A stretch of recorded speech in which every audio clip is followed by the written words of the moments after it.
point it would do it. Yep. You are about to listen to Only Fools and Collecting, a podcast for those who like a good moan about figure collecting and don't mind naughty words. Hello, alright? Evening, yeah, good mate, you? Yeah, living the dream, mate. Living the dream. I got a pot to piss in. Cool.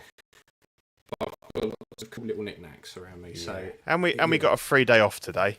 We got today, tomorrow, off for the beautiful Queen, our Queen, 70 years on the throne. As caffeinated coffee fan says, who's feeling jubilant? We are, because we get 2 bank holidays. So that's a Jubilee. Yep, definitely. Loving it. Yeah. So we got Toy Mafia, Takatha, Lane, and obviously caffeinated comic book fan. Yeah. Cool. Yeah. So look, we've got a massive show sheet for once. Scott's just chimed in there. All right. Yeah, we got quite a big show sheet for once because it's been pretty. Yep. Yeah, it's quite a lot. I think Celebration's done us a favour. Yeah, it has. Yeah, and also there's as normally happens, I think there's a good 4 or 5 things that have just popped up today that I saw. So it always does us well on show day. I think somebody knows, and they. Yeah, it's Sod's Law. Just popped up. Yeah. Cool. So look, let's go straight into what we have or what you haven't picked up. New this fortnight. Yeah. I don't think you've got anything. You said you got a couple of bits in the offing, possibly. I've ordered something off of eBay, another cheap, shitty eBay purchase. So I'll see how that goes. But yeah, I'm skint. I've not really bought anything. Much of anything really. It's all been 40k stuff and more printing bits and painting them than it has been actually going. You're gonna have to start your own 40k podcast soon, mate, because that's all you'll have to talk about. Mate, the rules are so complicated that I couldn't speak about it with any form of. In fact, I'll give my local comic book shop a shout out because they are literally like a geek's wet dream. First time they opened, it's the comic book shop in Crawley, right? And it's called the Comic Store, right? It's a really good store. Mm-hmm. They first opened, it was wall-to-wall comics and collectibles, but mainly like black. Yeah. So it wasn't a great deal. I picked up a couple of comics, but it wasn't really collectible ones I wanted. They've literally gone the other way with it now. They still do comics. There's still a wide selection. There's a couple of like collectible type bits. But it's literally wall-to-wall games. Nice. And I mean like board games. Yeah. So when I went in the other day to play my mate a game of 40k, we had one table going on with 40k, another one going on with 40k.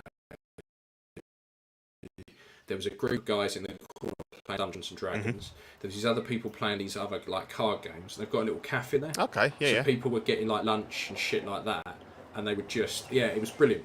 It was really, really good. Thoroughly enjoyed it. So, yeah, I think I can see them sucking away a lot of my money. No. 100%. In this hobby, yeah. 100%. Like I said the other day, I could buy a whole army for what we spend on one figure. Yeah, so I picked up. I ordered these a long time ago, and I was kind of wondering when they were going to turn up. But I bought a couple of sets of the World Box AT020 One Piece Forearm set. So World Box have released, I think the AT020 is actually the designation of the body. So they've released a new body, which is kind of like sort of a slim, narrow-shouldered, muscular body, but it's got interchangeable, rather than having interchangeable hands or wrist pegs, it's got these interchangeable forearms. So they're one piece. So they attach at the elbow, but there's no break or articulation or wrist peg at the wrist. So obviously it's funny because I've been posting some pictures of these today, and people on the board like, so is there any articulation? I know, and I think, look, how many times because I've had these conversations before, and it's like, no, you get, when you buy a figure or you buy a body, they come with the wrist pegs, the hands. So you swap the hands out, do whatever you like. That is your go-to, if you want to change the pose. These are for if you've got specific figures, and it's mainly going to be figures where you've got obviously an exposed arm or enough of the wrist.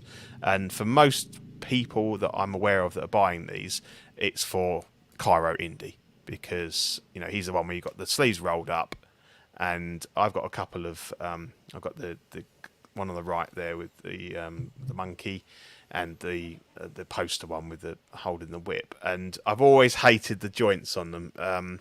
You can't hide them when you've got the sleeves rolled up, and I've always kind of wanted somebody to bring these things out, and we had some sort of early versions from and there's another couple of sets out. I forget the company, but they make these Japanese warrior like samurai figures, and they started to do these interchangeable one-piece forearms, so you'd have like a sword-holding hand and bits and pieces. But they were quite expensive, They were so fucking expensive. They were really expensive, and they were a bit limited. I think some of them were quite specific to, like a samurai one. So I didn't jump on that. And then Worldbox announced these a while back, so you could buy the whole figure. I think the figure, the body is about $70, so maybe £60.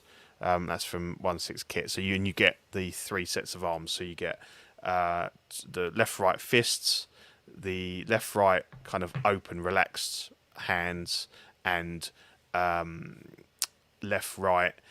They're not trigger hands. They're gripping hands, but they're very soft and posable. So if you want to, obviously, as you can see there with Luke and Indy, very easy to move that trigger finger into the gun, and it will stay there and looks like it was fit for purpose.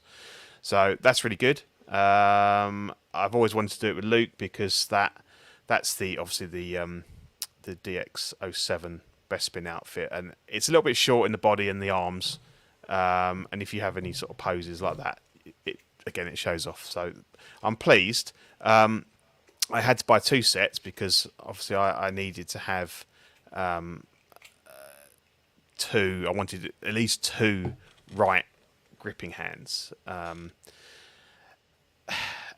but really I needed 3, because I've got the Indy holding the posable whip. So so that one there that is a fist, which I've just basically cut the fingers apart, and because of the way you're only seeing the bottom of that hand, then it's fine, and you're not seeing the thumb, so that's fine, and that works. But I'm left with like 3 other fists, and I was just saying to you before we came on air that I haven't really got any figures that I display with fists, because I don't know, it's a bit of an odd one. And we were chatting about, like you said, you maybe had a few, and I get it with like things like when I had Marvel and things like that. You might have people with fists, but then they'd have gloved hands like Captain America or Wolverine would have the blades and stuff. So, and I don't know, I think fists is, and it's funny because like Hot Toys, they always come with the fists on, don't they?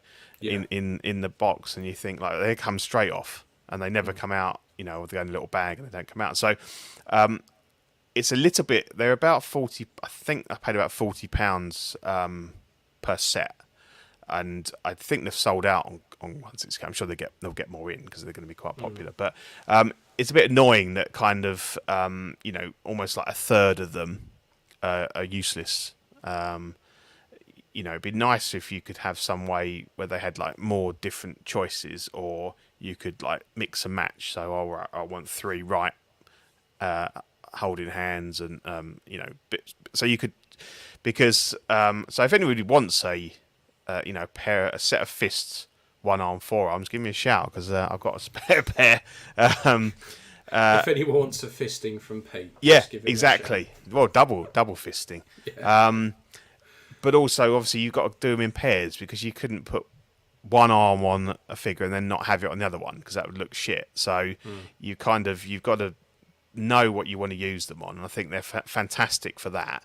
But they do have a limited use, and obviously, depending on the combinations of what you want to do with them, then you're going to get, you're unlikely to buy 1 set and get 3 figures, that unless you have got somebody in like a fighting, with fists. But very good, very well sculpted, very well painted, and definite improvement to these 3 figures.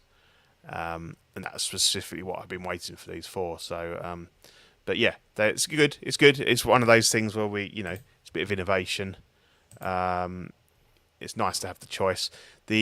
So they come with the elbow joint in them, but you only get one set. You only get one set of joints because obviously they're kind of thinking that you've bought the body as well. So they're okay. I've had to do a little bit of because I think both the indies are on JX01 bodies and Luke's on a gang hood, I think. So they're all slightly different. So obviously with the pair that you get in the box, you can keep them in the forearm, and then you've just got to adapt them to go into the upper arm. So on one of them, I think I forget which one, I had to just cut a little bit off the end because it was a bit too long. Yeah. And they're not necessarily gone in to the upper arm completely flush, but obviously that's covered, so that doesn't matter. With the ones where obviously I was using them without Worldbox's elbow hinges, it was a little bit trickier, but I managed it. They're not massively different to so if you've got a little bit of you just need to take a little knife to it and just cut a bit off, or I think one of them I just wrapped a tiny little bit of duct tape around it just to hold it in tight. So they are compatible with pretty much any body, but you need to do a little bit. But if you don't want to kind of get into that, then obviously you can buy them with the bodies as well. Yeah, a little bit of jiggery pokery. Yeah, definitely. Yeah, so I would recommend those if you've got any figures like that where you really would prefer to see them without a wrist joint. And it is tricky because obviously it's not only the fact that you can't, obviously you can't move that wrist at all, and the arm can only go in. There's no movement on that arm at all. That only in a up and down. So it's almost a little bit like you think, you've got to try and futz that so that it doesn't look too awkward. But I say for these it's worked, but you may well find that you put it in and you're like, well, the arm looks okay, but the hand position is weird.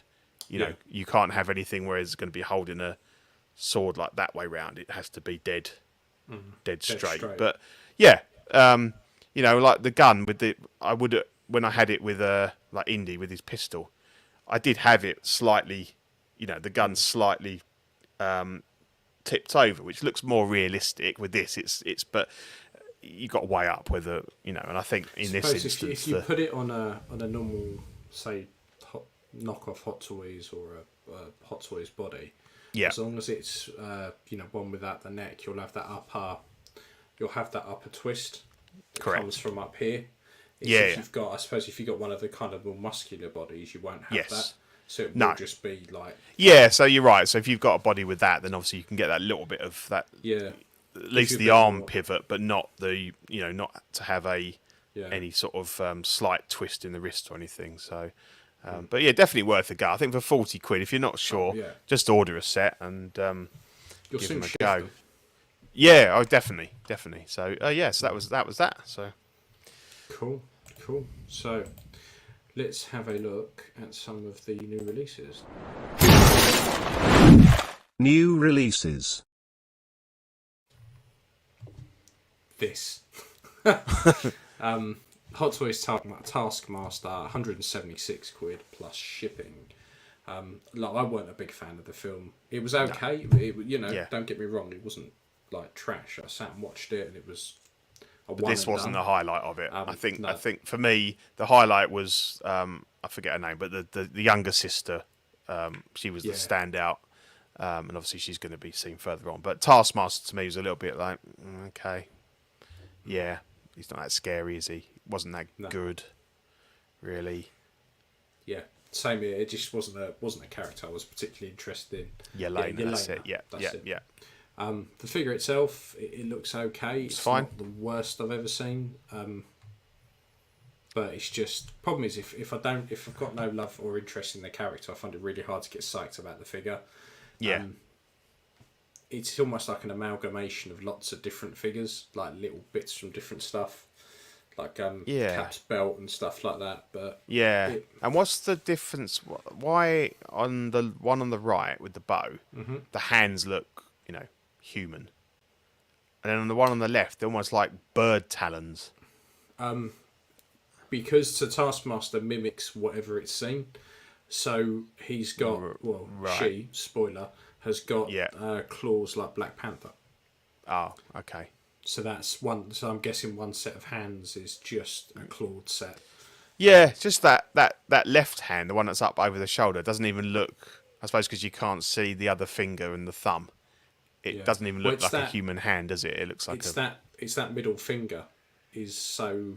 Yeah, it's really long. Long. Yeah, it doesn't. No. And the bend on it isn't natural enough. Like your fingers bend at like angles. Yeah, they don't bend around in an arc, do they? Just curve. Yeah, that like looks a whale's odd. Dick. It's ridiculous. Yeah. Yeah. Figure's okay, but yeah, I think we're both like, well, we're both out on Marvel, and this is like very much down the bottom of the pile in that respect. So like Ryan says, yeah, bargain bin. Phoenix will be one for the bargain bin. Yeah, I mean, As you said, already, 176 new. Yeah, it's You pretty much know, don't you, when it hits those sorts of prices. Yeah, and it's almost like it might be a good fodder for like a kit bash and stuff if you want some armor or bits and pieces. You want to, use the bits on it really. So yeah, I can see bits being reused. Yeah. So then we had a release that wasn't a release that's gone back. Which is the Hot Toys Comic Iron Man. So this was for a very limited time, £330, but apparently all the stock has been returned due to issues with the base. I think I don't know how. Do. Well, yeah, only because I saw that you put it on the show sheet, and I found the usual pile of boxes on the street outside Secret Base, and I was looking around. And I can't find any blogger photos. I can't find anyone that's got it in hand. What's going on? And then eventually this popped up. Obviously, people call him the Comic Condom Man because he's got his see-through outer sheath on. And I don't know how they suddenly realised at this point in time, but apparently they suddenly realised that there was a problem with the base. And as you can see, it's quite a complicated base. It's got some sort of platforms and a laptop and bits and pieces. Yeah, it's a fair bit there. Yeah, so literally it got put down on the street, and then it got picked up again and taken back to Hot Toys factory. So it was released, and now it's not. But we thought we'd cover it now because who knows when it's coming back out. But as you said, it looks like a good figure, but clearly something has not shouldn't have passed QC or something with that base. Yeah. Something's happened. I mean, like we've said a couple of times, this is one thing that probably could drag me back into Marvel, just because this is the Iron Man that I remember as a kid. So I quite like this. So I was quite psyched that it was out, and in 330 was pretty cheap as well. Like, it's not a bad price. Obviously, you got shipping and that on top, but not bad for an Iron Man these days. No, not bad. Definitely not. No, we did get one Iron Man though. We did, didn't we? So we got this is the Mark. Is this Mark 5? Mark 5 re-release. Mark 5. So this is the £303 plus shipping. So that's not too bad. Considering how much they were going for at one point on the secondary market. This is the suitcase one from Iron Man 2. And I think they all sort of took their turns, didn't they? Being like the one. And this was up at £700 at some points. And then that was another one where Hot Toys went, haha, okay, we're going to have some of that and we'll re-release it. So when you say £300, that's pretty cheap, really. Consider it's die-cast Iron Man. Yeah. What people have been paying for other ones, that's pretty good. Yeah. Thing is, like I said, we're out, and this isn't really my favourite suit, to be honest. It's okay. It's a really cool scene, but no, it's a forgettable suit. I think the 7 was the big one, and then 6 suddenly got really popular, and that jumped up, and then I saw the 5 and everything, and it's funny that it's almost like it's one of these things where if you waited and you were patient, then you've kind of won really because you can get this at a decent price, and I don't think they're ever going to hit those stupid secondary market prices again. No, and it wasn't the original like tiny as well. Yeah, they're all a little. Yeah, they're all. Yeah, I think they're all the original one, the original plastic one was, but obviously then you had this. This is a direct reissue of the die-cast one, which was taller. But yeah. So yeah. And then we also had, moving away from Iron Man, the Premier Toys Warlord. This was 140 quid from KG Hobby. This is blinding for 140 quid. Just a shame I didn't really a big fan of the film. Yeah, we just talked about that off air as well. That, you know, I think we both saw it at the cinema and thought it was okay. Thought it was quite good, but I haven't watched it since, so maybe that's saying something. But I think the rendition of the character looks fantastic to me. The head sculpt looks really good. The hair looks good. You know, probably needs a little bit of taming, but then it's quite wild in the film anyway. Yeah. I like the see-through like armor. He's got that horrible like sort of bellows breathing thing that goes on his back and everything. I think Steve was getting this one, so it'd be good to see what he thinks of it. But a good figure and a cracking price. Yeah, 140 quid. You can't really complain, can you? It's no, spot on, mate. Yeah, that's good. And while we're running around the 140 quid mark, for 130, you can get the So Toys Classic Trickster. This thing is absolutely fucking perfect. Yeah. I can't see, like we said before, can't see how Hot Toys is going to be any better. No, I think this is one of the releases of the year so far. It looks brilliant. It's quite a base. Schreiber. Yeah, Hello. Schreiber. Andy Stanford. Which one's that, Andy? The Warlord one or the Trickster you've got coming in? I think this is great. It's a very basic suit, but so it all came down to really the likenesses, I think, and I can't fault them. No. And there's all the naysayers saying, Hot Toys are going to release it, it's going to blow out the water. I'm not sure with this one, and I think for the price difference, I wouldn't hesitate. I'd go with this one. Who wants to spend, say, near on 300 quid on this character? Yeah. When you can get this, which looks absolutely fantastic for 130 quid. 2 head sculpts. Granted, the grinning head sculpt looks a bit like David Walliams. Yeah, it's not the best, but the one you're going to be using is the one above that. Which, it's brilliant. Yeah, for 130 quid, there's really nothing to complain about. And you get all the bits. You get the little the throg, and you get the alligator, Loki and stuff. So I really good. And Sosa Toys just seem to get better and better. Yeah. They're absolutely fantastic. And to me, that's 130. That's almost like, it's not pocket change. I know that's really flippant, but it's a sort of figure you can just go, I'm going to have that. You haven't got to worry about that you've spent nearly £300 or something. Yeah. And it doesn't, and almost you can forgive it if it wasn't perfect. But to me, it looks perfect. Yeah, I like I said, I can't get David Walliams out of my head on that. No, I get that. But then the one above is spot on. And I just there's nothing really much more to say about it. It's fantastic. Excellent. I think price is good, quality's good. So Toys are killing it. And when you think of the, I'm not sure if they've had any release in between, but one of the most recent ones was their Cajun card dealer as well. Fantastic figure. So the stuff they've been releasing lately has been really good. Yeah, it's been fantastic. So, yeah. Well done. So. Yeah, we'll have some more of that. And then last but not least, this is the Wincy Studios legendary pacifist, or we know him as Bob Marley. Released 130. It's been released. It's 136 quid. Yeah. Well, they stuck it on the box as well, so it's a bit weird that isn't the official name. Yeah, but, I know. Yeah, I thought that because when I was it looks really good. For it, it was a bit confusing. But yeah, again, 136 quid comes with quite a block. It looks good. I know who it is.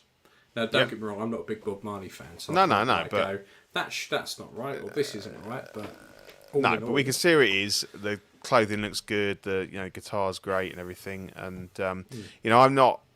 It's not for me. I'm not into kind of displaying artists and stuff. But I know a lot of people are, and I think there's some good options coming out. And this one's definitely a marked improvement on the David Bowie that came out a couple of weeks ago. Big time. But again, maybe that's they're moving in the right direction there, and they're filling a gap because people have been saying for ages that they want figures for singers. So fine. And we know somebody will be bringing out that, definitely at least one company's bringing out an Elvis at some point, and obviously there's that new movie out as well. So I think there's going to be probably quite a few Elvis figures out. I think so. People are always interested in those. So yeah, it's good. Yeah, cool. So let's have a look at the stuff that is going to come out that's absolutely going to rape our wallets. Coming soon. So I think we've got Celebration to thank for a lot of this.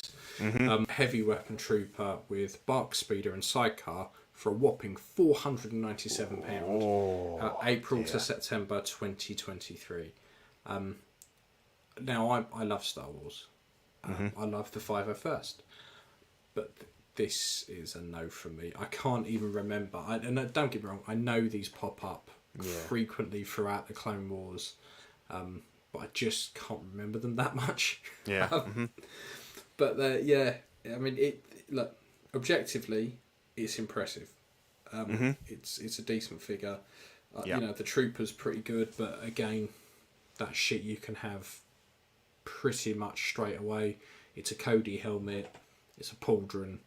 It's not even a frilly skirt on this one, so you're pretty much there. But I think therein lies the reason why they're going so deep, because it is so easy to just rehash these figures. It's weird. What I find weird is they're going balls deep on the 501st. So they've kind of we've had Coruscant Guards and we've had Cody's I can't remember what Legion they are, and then nothing. Like nothing else. It just seems to all be 501st. Thank you very much, mate. Yeah, cheers, Lane. Crane with the £2 super chat. The answer would be no. Yeah, no, I'm out. Marvel, I'm out. I can't. I only made it through the first 2 episodes and gave it up, so definitely not for me. It's the terrible British accent that does me. Yeah, I couldn't put up with it. I watched the whole lot, and it got better and better and better as it went on. Yeah. But again, it's like most of Marvel stuff that ends up on TV is that you watch it once and there's no. It's the only one I couldn't get through. I just thought, you know what?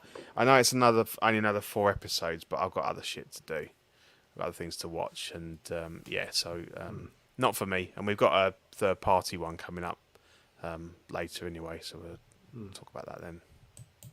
So, Caffeinated Comic fan, do you not look at clones and think they could be done with a 3D print of 501st? Well, you've done it. Space. Yes, and I've done it. Yeah. You can literally get files to print all of the armor, which I have, and I have printed whole armor sets and done whole troopers. Yeah. A guy called Ricky May does them. Really good guy. But there's loads of accessories, pauldrons, helmets. I don't have any at hand. They're all in here somewhere.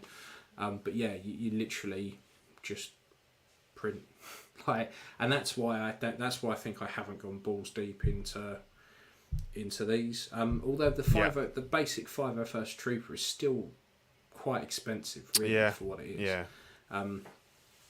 But yeah, it is all of this. I just look at it and go, could print after that.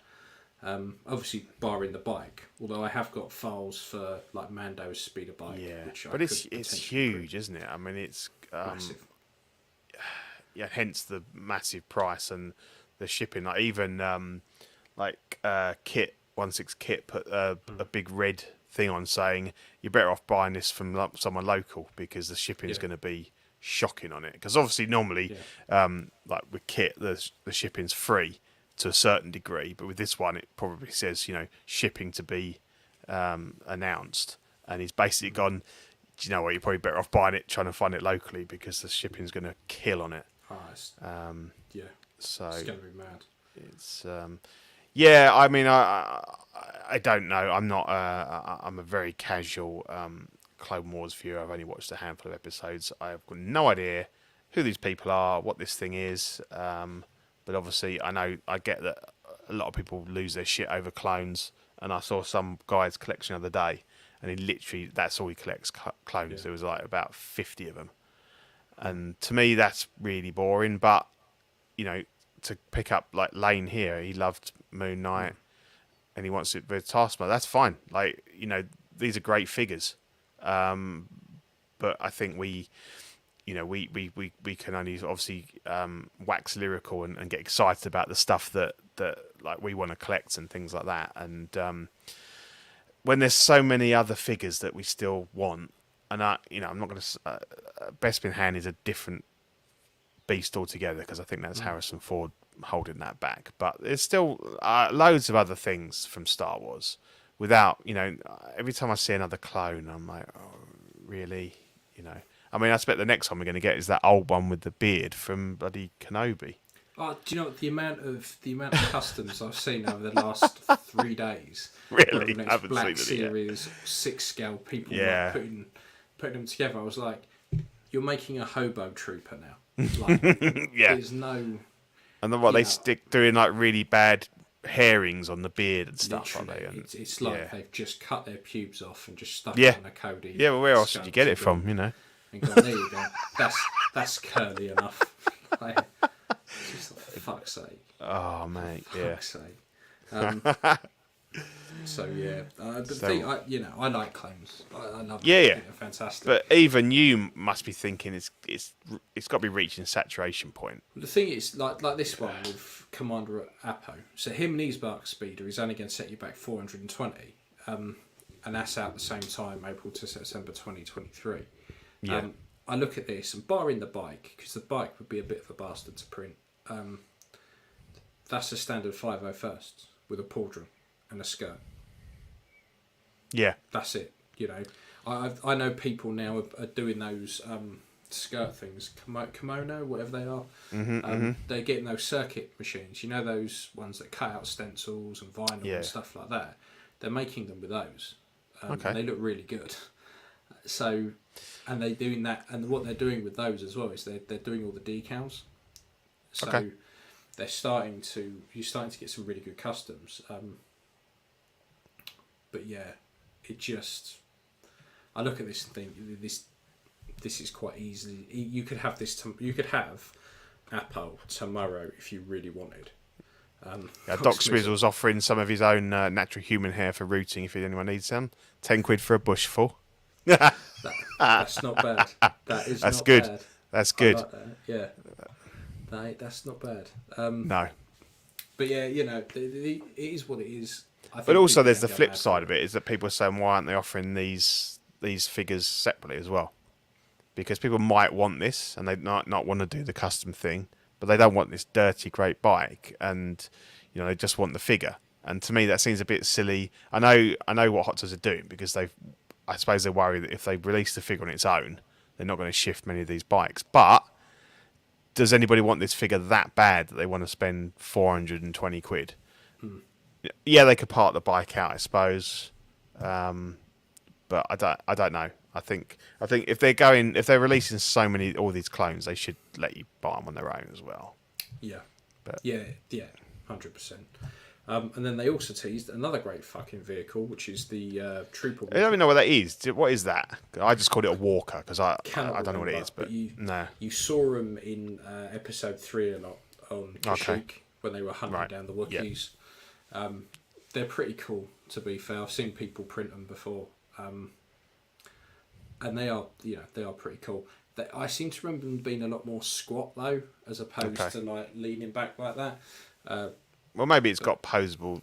Maybe you can move the legs, but then you're shifting a lot of weight forward, then, aren't you? So, but I suppose it could sit back. And what's that? There's a different helmet on that guy as well. What's that? What's going on there? That's the Basset Hound helmet. Okay. I can't remember the name. Cannot remember for the life of me. But again, it's another 501st with a different helmet. Yeah. So obviously we're expecting that to. Well, it hasn't been announced, but it was at Celebration as well. We've got some photos later, so I imagine that's going to be announced at some point. Yeah. Yeah, I mean, it's great that we get more vehicles, and these are, compared to some of the vehicles I've shown before, these are slightly more on the compact side. Yeah. So you'll be able to at least try and get them into some kind of display. Yeah. But look, while we're on clones, we got a very shiny one. We have. Super shiny one. We got a Chrome Clone Trooper, 240 quid, Q3 to Q4 2022. So this is one of the exclusives for Celebration. This must piss a lot of people off. Like the fact that they can do this on a Clone Trooper, but they couldn't do it on the original Mando. But, it as variations go, it's not a bad variation. It actually looks quite cool. I'm never going to pick it up. No, because it's one of those odd ones, like the gold stormtrooper and the porcelain one, where they're not anything that appeared in any of the films or TV show. It's just a different take on it. I suppose like those Black Series, the chromed ones on those, or what they call carbonized, aren't they? It's just a different look, and as a one-off figure on its own, it looked pretty cool. But you couldn't really put it in with other figures, I don't think. That's the thing. Once you get it in with other stuff, it just stand out a bit. I mean, you could do it with this guy. Yeah. Which is the black chrome. Which is Death Trooper. So that will set you back 202 quid. I don't know why that's so much cheaper. Out Q3 to Q4 2020. Obviously, the paint's cheaper. I don't know. I mean, that's cool as well. I'm not a massive fan of the Death Trooper. I know people go nuts over him. So I had the black chrome Batman. Yeah. It's not black chrome. There's nothing chrome about it. Okay. It's literally just a black trooper with a real high gloss sprayed over it. Okay, yeah. Because I customised my other one and I literally sprayed matte varnish over it. Literally, it's just black. It's just black with a high gloss finish over it. So I'm never a big fan when they go black chrome, because black chrome's a very different effect to what they actually give you. Because I think all they've done is they've taken the standard trooper and they've just shinied it up with a real high gloss and gone to you black chrome. Away you go.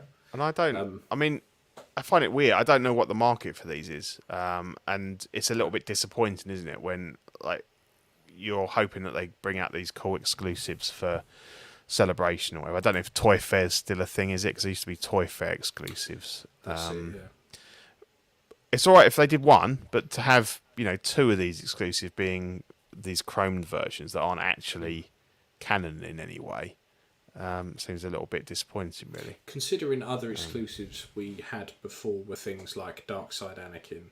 Correct. The Armourer, things like that. But the thing is, they say exclusive, but give it a couple of weeks, every fucker can get hold of it. Oh, yeah. I mean, anything's obtainable. Like all of the in-art stuff, it's all only meant for the Chinese market. But, I mean, it's not a problem getting hold of it. So. Yeah, exactly that. That. Now, this next lot are getting a lot of people quite happy. So they've teased the whole squad of Bad Batch. Yeah. Well, I said whole squad. They haven't got Omega. But I'm liking this. I think this could be really good if they do bring out the whole squad. But they've teased shit like this before. They've teased entire squads, and let's be honest, they're not good at completing lineups. It'd be great if they did. So we've got some better pictures of 3 of them, I think, further on when we're getting to Celebration. But so there 6 of them then, is that? Yeah. Oh, okay. It's a bit odd then that. So the sniper guy at the back, he's predominantly kind of a bad guy in the first series. Right. Okay. The teaser trailer for the second series looks quite good, but they've all got different armor. Well, it's all a different colour scheme. They've done stuff to it. So as per usual, by the time these end up coming out, and it's typical marketing, isn't it? Where we can release another set of them with different armor and stuff like that. It's very much like, I'd say, like The Mandalorian. where as soon as the second series came out, everyone's just getting their first series stuff. Yeah. But this is going to be worse because that first series has been out for ages. That second series is going to hit, and they probably won't have put up the whole squad at that point. No, it's a bit odd, but yeah, because I'd love a whole Bad Batch squad, but the reason I didn't jump on it was specifically because Hot Toys have got a really bad habit of not releasing stuff. Yeah, finishing sets. Yeah. So, I think we're done with Star Wars for now. Yeah, for now. For now. So Hot Toys have also shown this Multiverse of Madness Scarlet Witch. This is 260 quid for the collector's edition, out July to December 2023, and will set you back a pretty £232. Or 260 for the exclusive. Yeah. I haven't seen the film, so I don't know Yeah, how good this is. it's pretty good. It's the first actual Scarlet Witch figure, because she's always just been Wanda up to this point, and this is the first film where she actually calls herself the Scarlet Witch. As I mentioned in the last show, the film is good, and you said it's hitting Disney Plus in a few weeks, 22nd or something like that. So July, that's not far off. Oh, July. Okay, so maybe 6 weeks. Oh no, sorry, this month, June. Yeah, June. So June. yeah, through about 3 weeks. June. That's cool. Good film. I enjoyed it, and she's pretty. I mean, it's not a spoiler to say that she's kind of like the protagonist. It follows on from WandaVision, so to get the most out of it, watch that, or at least watch the last couple of episodes. And yeah, she's pretty cool in it, and you kind of get to see the full power. The exclusive ones, the candle diorama, is her kind of summoning this dream walking spell effect, which effectively means that they can transfer their consciousness into other people, so they can control other people in different multiverses and stuff like that. So it's pretty cool. Figure's good, but again, these prices, they're creeping up, aren't they? Yeah. I don't know. I don't know the deluxe items are worth the 28 quid. I get that they're quite iconic to the movie, but you've got to, the only pose you've got is that one that's there on the bottom right. It's the only way really you'd use those, I think.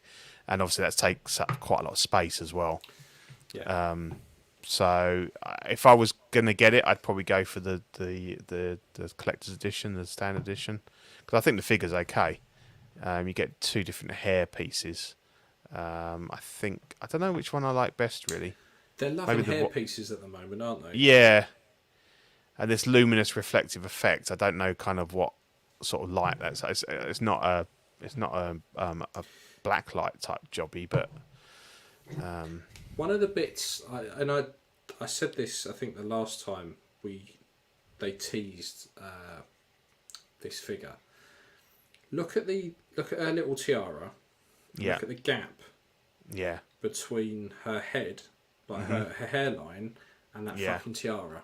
Yeah. Like if you took that tiara away, it's a massive forehead. Yeah. Would be massive. Yeah. And they seem to, and Hot Toys do that quite a bit. Done it with Wonder Woman, haven't they, as well? They do it any female character wearing a tiara seems to have a fucking like.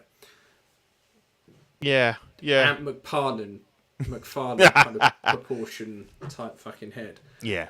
Yeah. I mean, but on the whole, it's pretty good. Yeah, it's good. I think the sculpt's pretty good. Solid figure. I don't like the pricing. Let's put it that way. Yeah, and I think that's a running theme with us, is that actually, we've been a bit more critical of stuff that's punching those kind of numbers. So while Hot Toys are on the Marvel train, they've also teased the Vulture. Yeah, this is the biggest non-surprise of the year. Yep. Having seen the other versions. Exactly that. I don't give a shit. I don't care. No. It's not a big enough character for me to really want it. No. Don't get me wrong. I think there's a lot of engineering goes into it, and I think that this one's probably going to have the best head sculpt. if they even give you an unmasked Yeah, because we version. don't know that. Yeah. But yeah, this is what it is. It was inevitable. They were always going to Yeah. start doing it with the many I different just versions that were coming find it out. weird. It's a good film. Don't get me wrong, great film, but it must be what 6, 7 years old. So all of a sudden, and obviously, he didn't come back in. He wasn't one of the returning characters in No Way Home. And I always get thought that. was a bit weird. Yeah, would have That he been didn't. good, wouldn't it? And obviously that has sparked a general. Hey, welcome Ian. Hey, Mr. CB. Good to see you, mate. That sparked a general kind of resurgence in people's interest in Spider-Man and getting the villains. So I get that it kind of jumps on that train, and obviously we've had the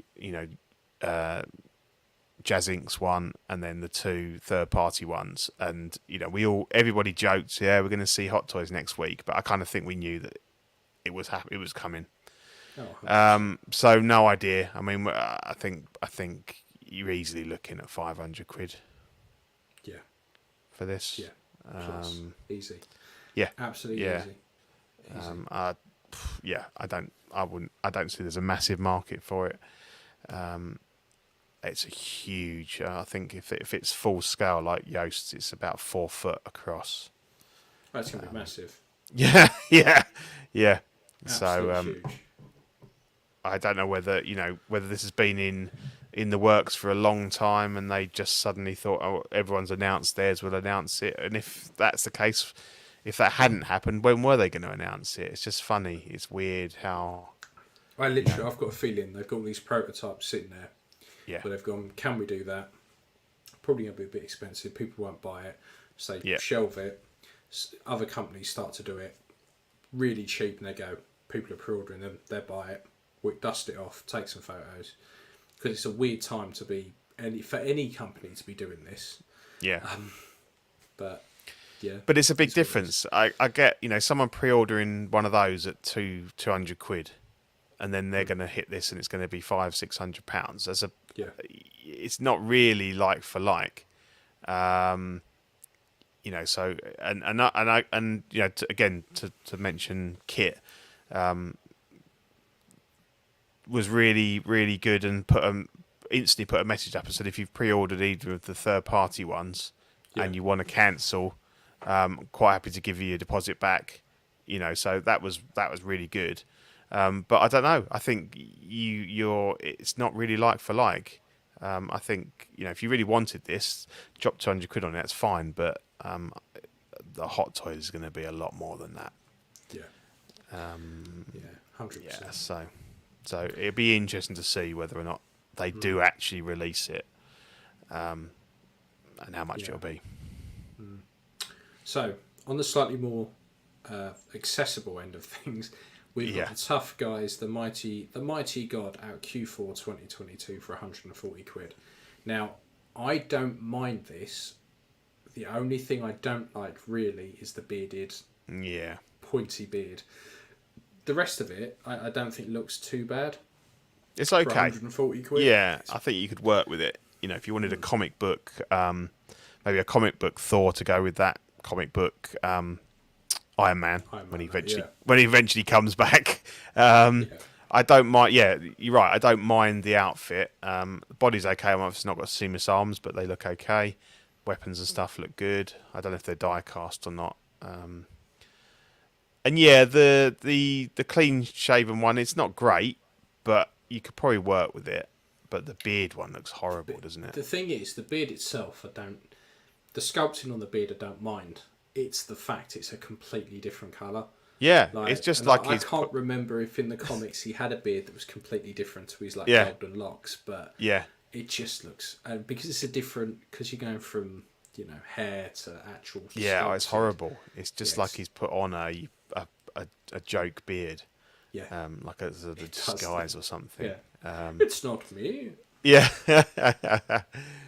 Oh, look, I didn't even think of that. Look, Ian says episode 70 for 70 years of Betty. I mean, that's just worked out perfectly, hasn't it? That hasn't Sitting on the throne. Love to see it. Well done, boys. Thanks for pointing out, mate. I hadn't really thought of that. That's great. Yeah. A double jubilee. Yeah. Hopefully she'll be listening in. You know, Oh yeah, she I loves heard it. she's a big fan. Yeah, Oh, loves it. Can't get enough of it. no, Can't get enough of it. but again, for the price, I think you could work with this. Even if you ended up swapping the head sculpt for something else, because if that helmet comes off, you know, I think the rest of it's probably worth 140 quid if you want a comic book Thor. Yeah, I think it's got bags of potential if you get Yeah. fuck Yep. about with it. Yeah, So yeah, definitely. pretty cool. And then we got Toys Era the Aristocrats. For, Yep. Q3 2022 for 125 quid. I don't for 140 quid. I don't think you can grumble too much. No, The- so this is that the Baron masthead Zemo, sculpt looks a bit weird. Like Yeah. in the eyes. and the gold pistol looks really plasticky, doesn't it? It looks like an Does, Action yeah. Man one from Yeah. 40 years ago. But Yeah, a little water pistol. yeah, it looks odd, Yeah. like it's got no detail in it. But then it's not a very high res picture, so that only popped up today, and I just grabbed that. So again, it looks okay. The price is good. Again, didn't really stand out to me, but I know a lot of people are quite big fans of this guy, and so I don't mind it. It's fine. It's good.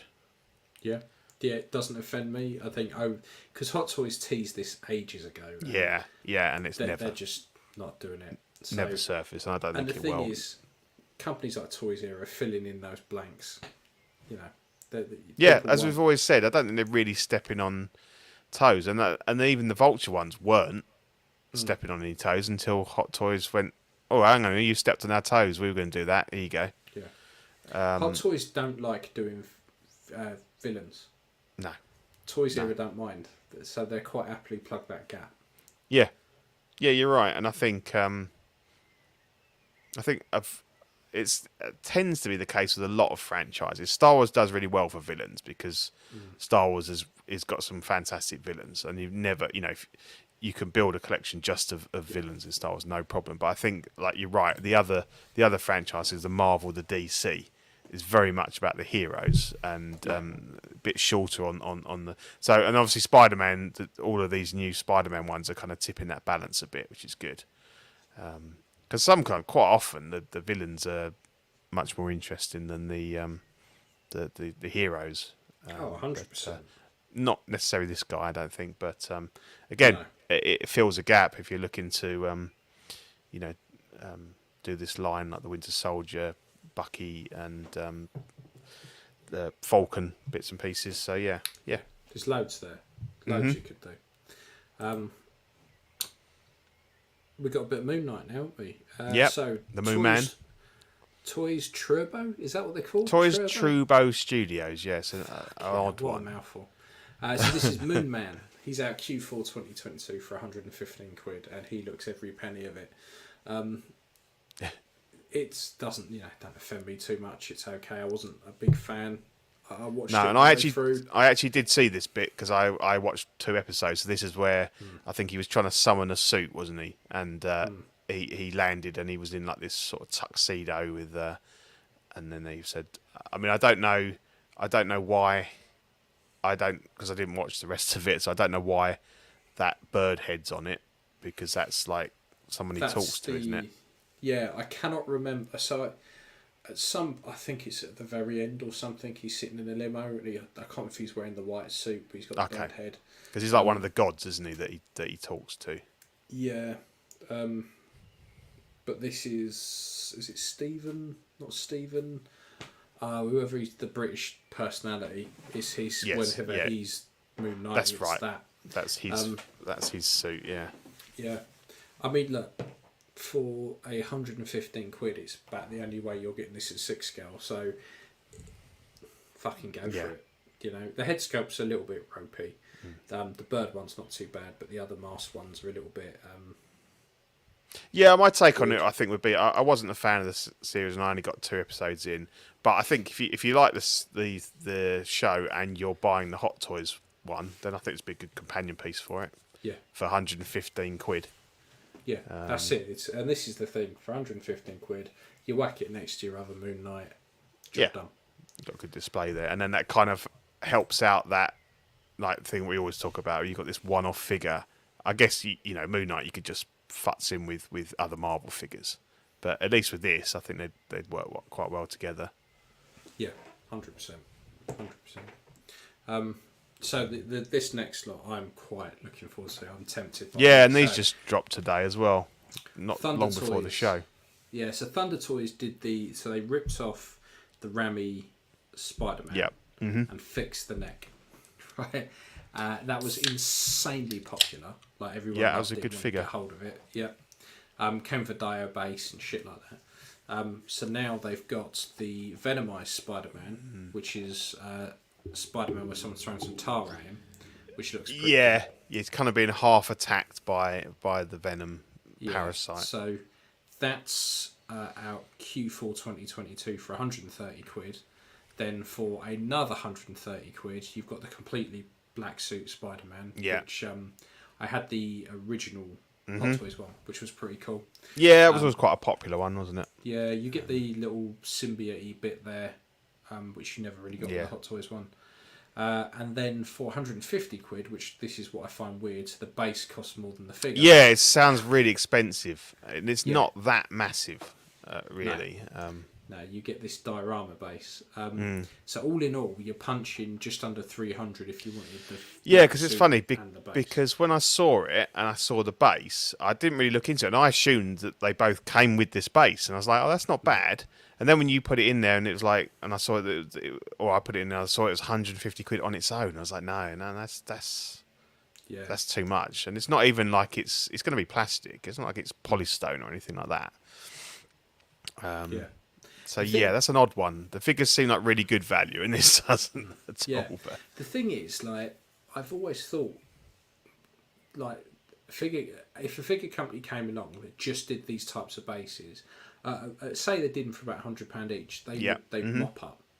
People because it's got multiple fucking uses: Spider-Man, Daredevil, Batman. You name it. Anyone can perch on a gargoyle.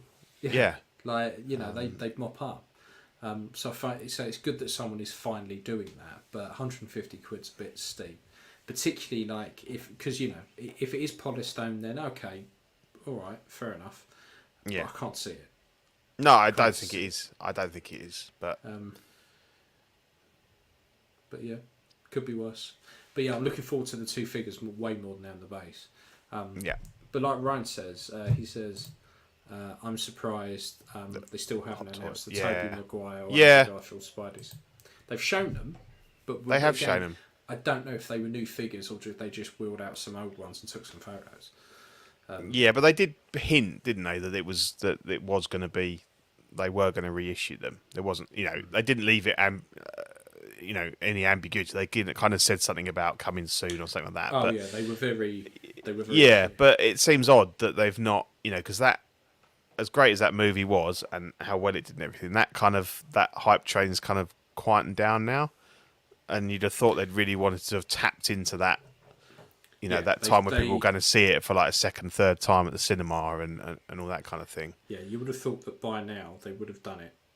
Do you know what I mean? Yeah, it's odd. It is weird. And I'm going to correct myself here, just in case anyone chooses to, that I get that that's not a gargoyle, that's a grotesque. If it doesn't spout water. I don't think anyone was going to pick you up on that. Well, I've corrected myself. I think most of our listeners would have probably just said that's a gargoyle. Cool. So now we're going more into sci-fi. So X06, again, doing the Lord's work. They've banging them out. Yeah, banging them out. So they've got a Voyager 2 Voc at Q4, out Q4 2022, 180 quid. Absolutely fantastic. And it'll release in probably 2 months. Yeah, looks great. Yeah, I mean, I'm not a Voyager fan. I found this guy really annoying, but the figure looks good, and I've sung X06's praises. I haven't got a figure yet because I'm just waiting for the ones that I want. But as soon as they release any of the motion picture ones or the Wrath Khan or maybe the original series, I'm going to start ordering them up. It's going to hurt me financially, but they do look so good. They do. I don't see much of theirs that comes out that I'm like, looks shit. Don't want it. Like, it all looks Yeah. so good. Yeah, this is funny because so there's been a bit of hoo-ha as well because Ryan's put here. Did you see the present toys, Kirk and Spock? So I don't know if it, was it. Yeah, well, I don't know where it was. Somebody sent a picture. I thought it was on our group, but I saw a picture of so they're basically the Kelvin universe. So it's Chris Pine and Zachary Quinto from the reboot ones. And the picture I saw was all labelled up XO6. And I was going to put it in the show, and I looked at them and I thought, well, those head sculpts don't look great. But I think it's present toys. But I don't know if somebody had mocked that up to make it look like XO6. But then now, because like Nanjin Tam, who runs XO6, he's kind of blasted them and said, if anyone buys these, you're not a true. I think it was a little bit strong because he needs to just stand by his products, and he will be bringing out those versions of them eventually, and they'll be miles better. Anytime a retailer or sculptor or something goes, if you buy this, you're not a real fan, or you're not this, or you're not that, I just think, do you know what? All you're doing is making me want to buy it now, because it's such a shitty thing to say. Yeah, it's too righteous, isn't it? People can spend the money where they want. Fair enough, you can say, if you wait, our one will be better. And it probably won't be a lot, because it's XO6, it won't be a lot more money, because they're very reasonably priced. Yeah. But, people are entitled to buy what they want. And, I felt it was a little bit strong that he kind of went out for people and saying, oh, you're damaging the Trek line and stuff like that. Well, I don't necessarily agree with that. Why is it that only, like, if you look at other franchises, they're all made by different people. There's different licensees doing different things. Mm-hmm. Why has Star Trek got to be just XO6? Yeah. Why can't? Well, I suppose he's going after them because he's paying the license, and and because it's. I mean, Hot Toys have kind of, or Sideshow have kind of reached out, haven't they, and kind of trying to shut people down. But I think just smacks a bit of my ball. Yeah, it is, and I get it because Nanjin's like a very passionate. That's why these are so great, and the model is so brilliant, and he's very passionate about it. But I don't think he should feel threatened by them. No, because clearly his products are superior, and it may well be that people will pick up the present toys ones as like a placeholder, and then when he brings them out in a couple of years' time, they'll be miles better, and people will upgrade them. So, and if he's going to bring out other characters, then again, it's that thing like people might have bought these and not buy the Kirk and Spock, but they might buy Bones and Uhura and stuff like that because other present toys aren't going to make them. So I think it all kind of works out really. Itself out, yeah, exactly. So it just seems a bit. But again, this looks fantastic, and also we've got a bit of a sort of final reveal of. I saw some other pictures as well there, so they're finally finished with. 7 of 9 is basically ready to go. I think she'll go up for pre-order fairly soon, and I think she's kind of been a real labour of love because I think they've been working on her about 2 years because she's got a full kind of metal skeleton under there, and they had to go out to like a specialist company. I don't know which company, whether it's one like the one we know or not, but they developed a whole unique body for her, and it looks brilliant. It looks really good, and I think it's going to be one that is going to sell out really quickly. Oh, and she's such a popular character. Yeah, and obviously she's been in Voyager, that.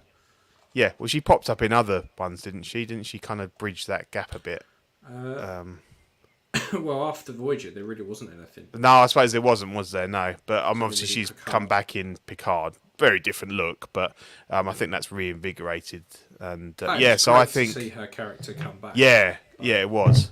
So I think if you want this figure, I would probably sign up to the XO6 mailbox because they do email you in advance to say this is about to go up for pre-order because of this specific body.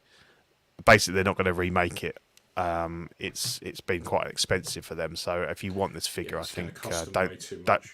don't sleep on it, because it'll be going for twice what it. And it might be a little bit more than some of the others. I don't know yet because of the work that's gone into it and this other company's body. But yeah, it's a one and done. So all of XO6's stuff is super reasonable. Yeah, But it costs a lot on the secondary market. it goes quick, because he's just getting a turnover. He wants these figures out. I don't know the numbers. They don't say anything, but they're not massive numbers. They're not Hot Toys numbers. So yeah, definitely don't sleep on them, because that data's going for loads of money now, isn't it? A lot of people wishing I did. wish I jumped on But that. Only at least you know that the 130. next gen data is coming. So, but with 709, this will be it, I think. So, but yeah, that's good. Cool. And then we have Mr. Stallone teasing his Cobra figure, which, albeit it's got a great fucking Cobra thing over its face, don't look too bad. It does look if I'm great. honest. But it just worries you that because I did this with Rambo, that the face was covered, and what we Does make you saw, and wonder. yeah, it does. And then obviously, 'cause everything else looks brilliant, like the forearm, the body, the gear and stuff. And then we got the reveal of the Rambo, and it looked pretty good. And then we saw these other pictures that didn't look, very good at all. So and obviously I don't know if this is going to be, you got to pay it all up front again, like the Rambo one. So yeah, I don't know. I think we shit on Stallone a little bit through the whole Rambo thing, and He just didn't seem all that interested. no. Says me, I'm sitting here fucking super gluing stuff while I'm going to be doing the show. But Yeah. He He called them dolls, and It's coming and he together, was like, though, Pete. It's coming together. Just got to fill in that giant hole at the back, but it's getting there. Yeah, he just didn't seem that interested. No. And it just was like, and the pictures we saw of the actual product didn't look all great, did they? No, they didn't. No, fantastic. it didn't look. It looked like a bit of a bait and switch. It didn't look like the figure that they, that they were. Yeah, They so they made a big thing about all these famous artists in the business had done this, done that, and then you looked at it and doesn't look They all good. scrambled after and were posting photos of stuff that they'd worked on. Yeah. Like, look, it's not that shit. But then they're not sitting there making every single one of them. No, Like, no. So it's always a bit of a risk. Yeah. So yeah, jury's out. No, I to be honest, I'm not really that familiar with the film. It's not one that I was really into at the time, and So I think I've only ever seen it once. I've definitely seen it remember- once, but probably the year it came out. What I remember, it was a pretty good film. But I need to go back and watch it again because I cannot remember anything about it. And the problem is, a lot of his films just meld into one after a while. Yeah. Right. So you kind of go, yeah, do I know this one?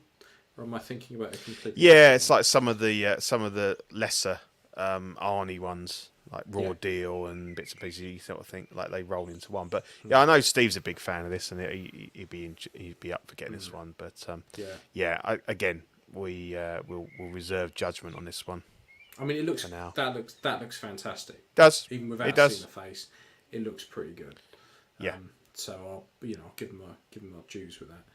But and then you wanted to talk about this Hasbro Pulse, the retro. Yeah, that's Pen right. line. So I signed up to Hasbro Pulse, I think last summer, because they teased the Aliens Pulse Rifle Nerf gun, which I ordered, which is due out this October, I think. But I've had no update on that. That's the date they gave last summer, so who knows. And the thing I like about them is that you don't have to pay anything up front, so you kind of pre-order it. And you'll pay for it when it releases. So I kind of quite like that. So I get the Pulse emails, and most of the stuff I'm not really that interested in because it's sort of Black Series and bits and pieces. But they announced this retro Kenner pack. So basically it's 6 of the first 12 original Kenner figures that were released, and they've got this retro line, so it's basically recasting, they're re-releasing the original figures in retro-looking packaging, and so these have been out already before as individual releases, but they're just bringing this out as like a box set of, so it's Stormtrooper, I love Vader. this. I think it's such a good idea. It's brilliant. Luke Skywalker, Princess Leia, Chewbacca, and Han Solo. So they come in this box, and as far as I know, well, they are all carded. So they're basically what people have got already, but you get them in a nice box, and they work out at like 12 quid a figure. And when I've looked at these on eBay, they go for anywhere from 20 quid to 50 quid each. So that's what stopped me from buying them. So this one, I was like, yeah, I'm definitely having that. Because they've done these retros. I was having a look. I think they've done 4 or 5 waves. They've done an Empire one. They've done a couple of Mando ones, season 1, season 2, and a Book of Boba Fett, I think. So what I'm hoping is that they'll come back and do the remaining, the other 6 from what they call the first 12. The original Kenner figures, which is That would be 3PO, really good if they did. R2, Ben Kenobi, Tusken Raider, Jawa, and the Death Star Commander. So yeah, this is meant to come out in October as well, and that should be on time because it's figures that they've already released. Done them, haven't they? Yeah, exactly. So yeah, I'm quite looking forward to that. Actually, that was just like a little I'll have a go on that. I must admit, and this is where it all started for me. So, this is where my figure collecting began, I suppose. With I love the all original the retro Star Wars packaging, figures. like all this type of stuff. The type of stuff that actually I can see why people will leave them in the box. Although I like what the that retro by Ronnie shop has done. Ronnie, they literally. So they've got stuff that's come in boxes that have been opened and they've had them valued and slabbed effectively. Yeah. But they slab them in a way that the box is separate, so it's all in one sealed box that you can't get into this clear box. Yeah. But you have like the box sitting behind, then the figures and stuff sitting in front. Yeah. So it's all like opened in this cube, but you can't actually get at it. It's all just displayed like that. I really like that. And I think something like that would be good for this. Yeah. Yeah. So it's cool. So I've got that on order. So hopefully that'll be later this year. That's quite something a little bit different. $74.99 if you're interested. So yeah, works out about $12.50 a figure, which is pretty good. Yeah, I like that. Yeah, it's absolutely fantastic. Yeah, really good. So, I don't know if you know, Pete, but something called Celebration was on. I don't know what's that all about. The Jubilee celebration for the Queen. Yeah, definitely. Yeah, exactly. It's all about Queenie.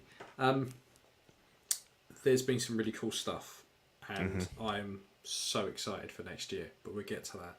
Yeah, love it. Absolutely, I've been loving the stuff they've been showing, and Hot Toys and Sideshow and everyone have all been there. So let's have a look at. Yeah, so I just thought for the those you watched on YouTube, we won't spend a lot of time. We'll just sort of go through the pictures. I thought I'd put up a selection of photos if you'd not seen them on the other sites. Well, they're everywhere, but I thought I'd just put a few in, just sort of things I picked out, kind of tried to group them by movie or whatever. So we got the Attack of the Clones 3PO and R2. I've got both those in order. I think that I like the look of him. I think that 3PO looks really good. I know it's a very unique look for him and stuff, but it looks good. The weathering and stuff on him looks good, and like in that photo there looks really good. Yeah, it's just for me. It's just what would I pair it with? Yeah, exactly. I think I'm just a sucker for these two, so we'll see. When I get it, I'll either decide to kind of just have them stand alone, maybe on my table or something, and have them as they are, or whether I dare to kind of try and repaint 3PO. We'll see. I've got a while to think on that one. I think most interesting, Ryan, London next year. You got it, man. We'll be talking about that later. We've got a Vader from Kenobi. So it's the first. It's not, but the thing, the card says Kenobi. Yeah. So we've got a new Hope Vader with the robe the other way around. correct. So I believe it's the first figure that's been from Hot Toys, from potentially from the Kenobi series. Obviously, we're all expecting and probably surprised that we haven't seen Obi-Wan yet, unless they're going to bring one out with a look that we haven't seen in the first 3 episodes, that maybe is more closer to his A New Hope look or the mythos. Because it's interesting, because one of the people that works on the series said that they took quite a lot of inspiration from that mythos figure. Yeah, I saw that. The sideshow statue, and then obviously the figure that we've got as well. So maybe he's going to have a more like classic looking outfit in the last episode, and that's the one they'll bring out. I've got a feeling if it does pop up, yeah, I may actually just sell mine. Yeah. Yeah, so we're going to see other figures, but obviously that was quite cool to see that they've got a Vader there that will be released as a Kenobi Vader. Yeah, Battle Droid on the Stap from Phantom Menace, the Geonosis Battle Droid that's gone up for pre-order, and the Super Battle Droid that we saw, I think, last year as well. Not yet gone up. I'm loving the battle droids. Yeah, they are cool. And then we've got some Mando stuff. So we've got is it Cobb Vanth? The people are saying that isn't the Chrome Mando, but I mean I don't know how I'd tell look, really. But I was going to say it doesn't look as though that looks like the original Mando. Yeah, the Beskar armor. It's the same one. kind of. It's the Yeah. same kind of finish. Yeah, so There's who nothing knows? Chrome about that. No, it's there to represent that figure that's coming, and obviously the bike. But it's Fennec Shand and what's the is that Bo-Katan, that one, or So that's you've the got, other? Yeah, Bo-Katan, Cobb Yeah. Vanth, and Fennec. Fennec Shand. Yeah. So all look pretty good. The Cobb Vanth obviously hasn't gone up for solicitation, but I think that's one that people are looking forward to. It looks like a really good figure as well. I like the way that it kind of the armor is too big for him. Yeah, it's a no-brainer figure. Like No, surprised we haven't seen that one yet. Here's the 2 shinies that we talked about earlier. Look nice, but not for me. The only thing that always annoys me a little bit about the clone troopers, and this is a general gripe with all of them, is that fucking horrible strap that goes from the shoulder piece under the armpit. Right. Like, just attach it to the. Oh, I see. Yeah, I can just see it. Attach it to the chest armor, like the sideshow ones used to do. Just a little flap on the top, just to. Which was a Hot Toys design. Like the Hot Toys did the armor for those, just so that little strap always just looks shit. Yeah, caffeinated. That's Cosca Reeves. Yeah, Bo-Katan's got the white on her helmet, hasn't she? Oh yes, that's the one. So yeah, shows how much of a shit I'm giving about it. A few Clone Wars stuff. There's that Beagle Basset Hound. That's it, Basset Hound. He's got the big ears. That's it, that yeah. is. A couple other things. So we've got the Paz Vizsla. So basically the heavy Mando, but now we know what his name is, and it's kind of from the scene where he fights with Mando with the dark saber in Book of Boba Fett. Mm-hmm. Here, you can tell me who these are. Yeah, These are Bad Batch. So you've got Wrecker, can't remember what the sniper's called, and Echo there at the back with the metal arm. Don't know what I like that. So Wrecker's some kind of like. Wrecker's He's a bigger guy. He was left in the oven for too long. Okay. But yeah, these all look fantastic. Like, these look great. Yeah, I like the look of them, and like the weathering and stuff, and the armor's really cool. It's whether or not we'll actually get them. That's the problem. Yeah, exactly. That's the thing. So I didn't put in. They also had some crosshairs is the sniper. Scott says. That's it. They also had the animated series, didn't they? The Clone Wars Obi-Wan and Anakin that you ended up cancelling. Made me they had regret them. cancelling them, but Yeah, is what it is. yeah, because they had the Yoda as well, didn't they? He was really cool. They look fantastic. Yeah, I know it's a difficult one. There's so much stuff coming out, and you got to juggle the finances and stuff like that, and something's got to give. But yeah, they look pretty good. Presumably they must be close to releasing, but they were expected by now, weren't they? I think. Yeah. They're meant to be in March. Yeah. So hopefully they're out soon. You never know. You might be able to pick them up at some point. I don't think they're going to sell out, if I'm honest. No. So if I did want to go back and pick them up, it probably wouldn't be a problem. Yeah, and obviously the big news is that Star Wars Celebration 2023 will be in our very own London, which is no more than an hour's train ride for me and probably less for you. It's. I think last time I went up, because I was at the Excel the other week, Yeah. it probably took, because you get in the tube and shit like that, it probably took 2 hours or so. Okay, maybe Well, no more than for me. So we're well within range, and we're in talks with the Oxfather to stage an official Collecting Weekly network invasion of Celebration next year. So we're both obviously hoping to be there, hopefully with some of the other UK guys and anyone that wants to come over from anywhere else in the world. Really, it'd be brilliant to see any of you there. I suppose probably the Saturday is going to be the main day for most of us. It was my birthday on the Friday, so I won't be able to go on the Friday, but Saturday would be good. Yeah, so I'm really looking forward to this. Yeah. Right. So we're Really just looking waiting forward to to see when tickets go up, aren't we? Really? Go up, have a look, have a wander around, see what that'd crap be we brilliant. can buy, and then have a party.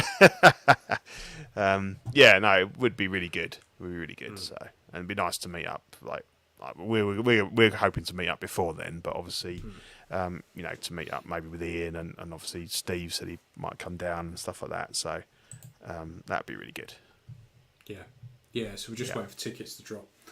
But yeah, I'm so looking forward to that. It's going to be really good. Yeah, I hope, definitely. I hope what they start to do is every year just,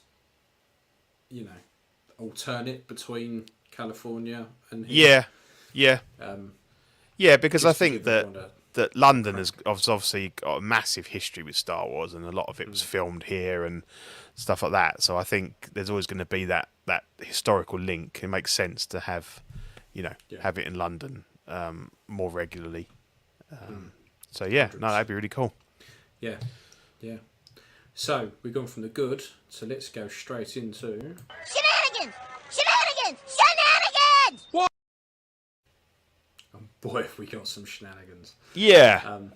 That's some are bad, some good. So just the top one there is just basically that there was some questions, people saying obviously the Hot Toys Snowspeeder pilot Luke has just come out in Hong Kong.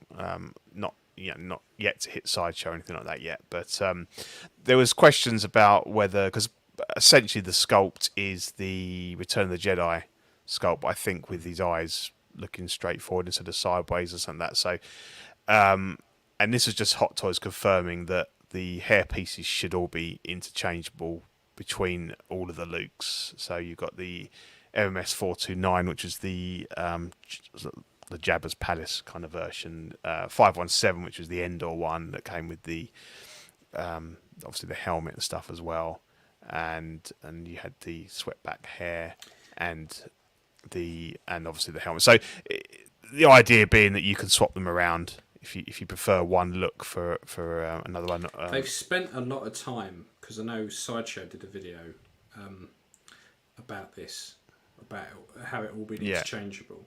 So they've obviously spent a lot of time and effort, pumping the fact that if you bought every version of Luke Skywalker known to man, you can swap all the bits around. Yeah. But it does beg the question that if you have every version of Luke Skywalker, because they pumped out all these different versions, why would you ever need to cross over the accessories? Yeah, I see that. You have all these different versions. Yeah. Agreed. I think possibly the best use of the if you were buying the Bespin, the upcoming Bespin Luke, the new version, and you weren't really a fan of that, the sort of deep fake Luke, then obviously you could, and you had this figure, you could maybe swap them over. So if you had the helmet on the Mando Luke, you wouldn't necessarily, you know, it wouldn't look as out of place. Then you could have the sculpt on the very left there, you know, on that one. So I think it's good. It's good they're interchangeable, but as you say, maybe there's not much use for it at the moment. I don't think that's through design. It's the fact because they've used the same head sculpt for all of them. Yeah. The, you know, obviously apart from the deep fake one. Oh yeah, no, I think you're right. It's just a happy happenstance, and they've just gone, yeah. Well, yeah, of course you can, you know, do that. So yeah, that was just a bit of fun. We've got so we saw these pictures, and Andy sent them to us of the Star Ace Homelander figure. It's so bad. It's very bad. This is 1/6, but it, you know, that top left looks like it's a 3.75 figure or something. It's not good. It's really not good.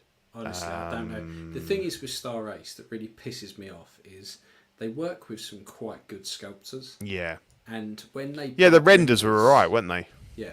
When they put up their renders of what they worked on, they look great. And then as soon as they're handed over to Star Ace, they just absolutely fuck them up. Yeah. And then we get shit like this with like minimal amount of paint, and you just think, oh, that's nasty. I mean, don't get me wrong, they're not charging like £100 here. They're charging a lot for that figure. Mm-hmm. And it's just not worth it. Yeah, and obviously it's got the lighter eyes, which probably compromises. I don't know if there's two different heads, are there, or I'm not sure. I don't know if it... I don't know. Clearly, that's where that horrible seam is to get the batteries in and to flick that switch. But it's not nice. And my view of Star Ace, I don't think they've done anything particularly decent since the Harry Potter stuff. That was quite good. Worse. Yeah, it did. But some of the early stuff was good, like the sort of the kind of year one kids, and they were good figures. But yeah, I think they've pretty good as well.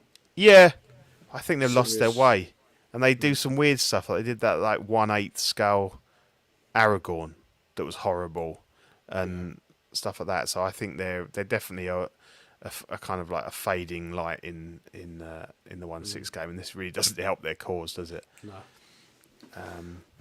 Just looks shit. Just doesn't look good in the slightest. It's just. And then I suppose the other one that the one that maybe might need some more. So we've got the third figure announcement. I suppose you could call it, not full announcement yet, but tease from Queen Studios in art line, the Pennywise 1/6 scale figure, and we've got a picture here. So you've got the kind of like the neutral head sculpt, and then in the balloon there you can see like a slight image of the sort of the smiling face one, and then there's an image of the glove with the boat. And I suppose they're probably trying to highlight the texture on the glove, but it still looks plastic to me. It doesn't look like it's a fabric kind of glove or anything.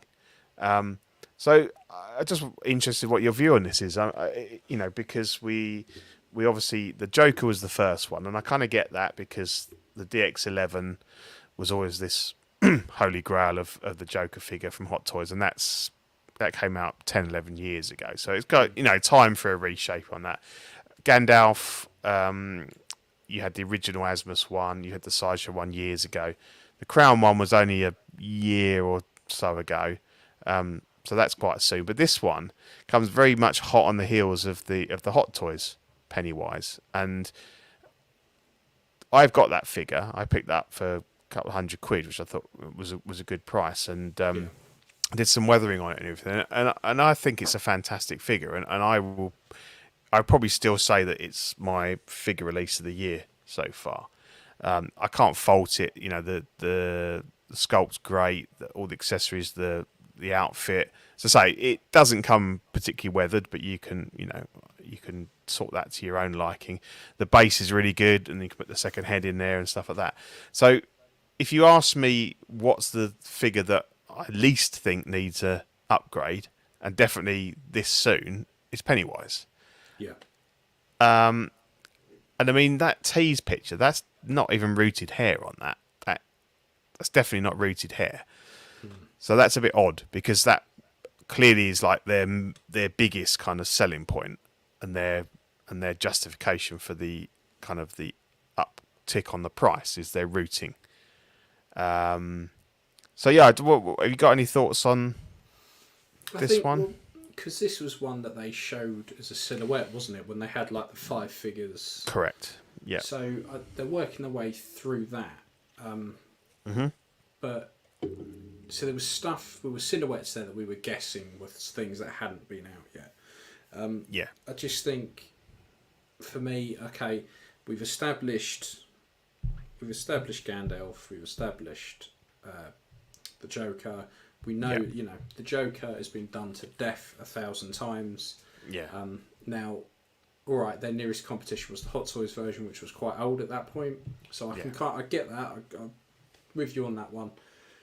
Gandalf, I don't think has ever really been done properly. Even the Crown series is still... No. There's definitely room for improvement. For me, if the Crown series was probably hitting in at around 200 odd quid... More than that. It was more than that. Definitely 250 to 300. Yeah. If it was coming out of that. If it was sitting there at about 200 quid, I could forgive it and kind of it's at that kind of price where it's getting to my max where I'm going. Yeah. I don't really want to have to mess around with it, but I could treat it as a bit of a project and work on it. So you never really had a perfect Gandalf. No. I still stand by the original Sideshow one. I like that. Yeah, well, the in-art one is good. is not perfect. The sculpt isn't perfect, and obviously, there are some irregularities in what it comes with. Yeah. And obviously Zach's wax lyrical on that. So, but the biggest glaring omission being that he doesn't have the Moria staff. And in-art have come back and said it's definitely not coming with that one because the licensor said it only comes with this one. So it's all a bit confusing. But if anybody wants a Asmus Moria staff, I've got a brand new one, 200 quid, free shipping, and fees included. So yeah, hit me up on that one. That's really good of you to chuck in. That is really very generous. Yeah, definitely. But Pennywise, do we need it? It's one of those ones that it's not. It hasn't been out that long ago. For me, Pennywise, the price has probably jumped up. I probably won't get one for 200 quid. Pennywise was a figure that I wish I had picked up because actually it is a pretty good figure and I quite like the films. Brilliant figure. Yeah. So it really depends on price again. If they're going to pump it out and it's going to be, say, it's going to be at least 300 quid. Definitely. You kind of then ask yourself, okay, how much is the Hot Toys one on the secondary? Is it going to be about 300 quid or is it going to be more than that? To me, I would like to see them do something that no one else has done, or something that hasn't been done for a while. Because, I thought they burst onto the scene. We get a bit of competition going, and I get that competition won't lower the prices overnight, but they went in balls deep at the top tier. Now, I thought they were going to be the type of company that was going to go, okay, we're going to have tiers, and we're going to have our top tier, which is rooted, fucking everything. That's going to be your 500 quid. Then as you go down the tiers, you progress. Which is kind of how they did the Joker, because you had the bottom of the pile was the rooted hair version. It was about 200 quid, wasn't it? So not rooted, the sculpted hair was about 200. So that's cool. Yeah, you're catering for everyone, not a problem. Yeah. But I'd like to see something that we haven't seen before, or a different license, or and it might just be I'm not overly in love with them because they haven't shown me anything they've absolutely fallen head over heels in love with. Don't get me wrong, they go, oh, here's a Evil Dead 2 Ash and it's absolutely perfect, Yeah. I'll sell my one remaining kidney. Like, it's not a Yeah, problem. exactly, because they're singing your tune, but it's but so far I'm just not feeling it, and they're very like it's like we said before with like they made tiny little metal bullets and they're charging you for those. I'm never going to use them. If they're going to, if they're not really. I think they're very very good at marketing. They're very very good at talking to people in general. Which Hot Toys has never. There's always a wall between us and Hot Toys. I think are a lot better at communicating. Oh, definitely. I like that part of it. That you can Very kind good of talk to them and stuff. Although But, it's a mixed bag as to whether or not anything comes of it. But then that's the problem. If you just go online and go, tell us what you want next. We've got the licensing shit to deal with, so you're never going to get everything. And my concern with this, not concern, but I just be interested to see that all of a sudden, all the people that have been really happy with the Hot Toys one and sung its praises, figure of the year and everything, all of a sudden it's going to be a piece of shit to them because this in art one has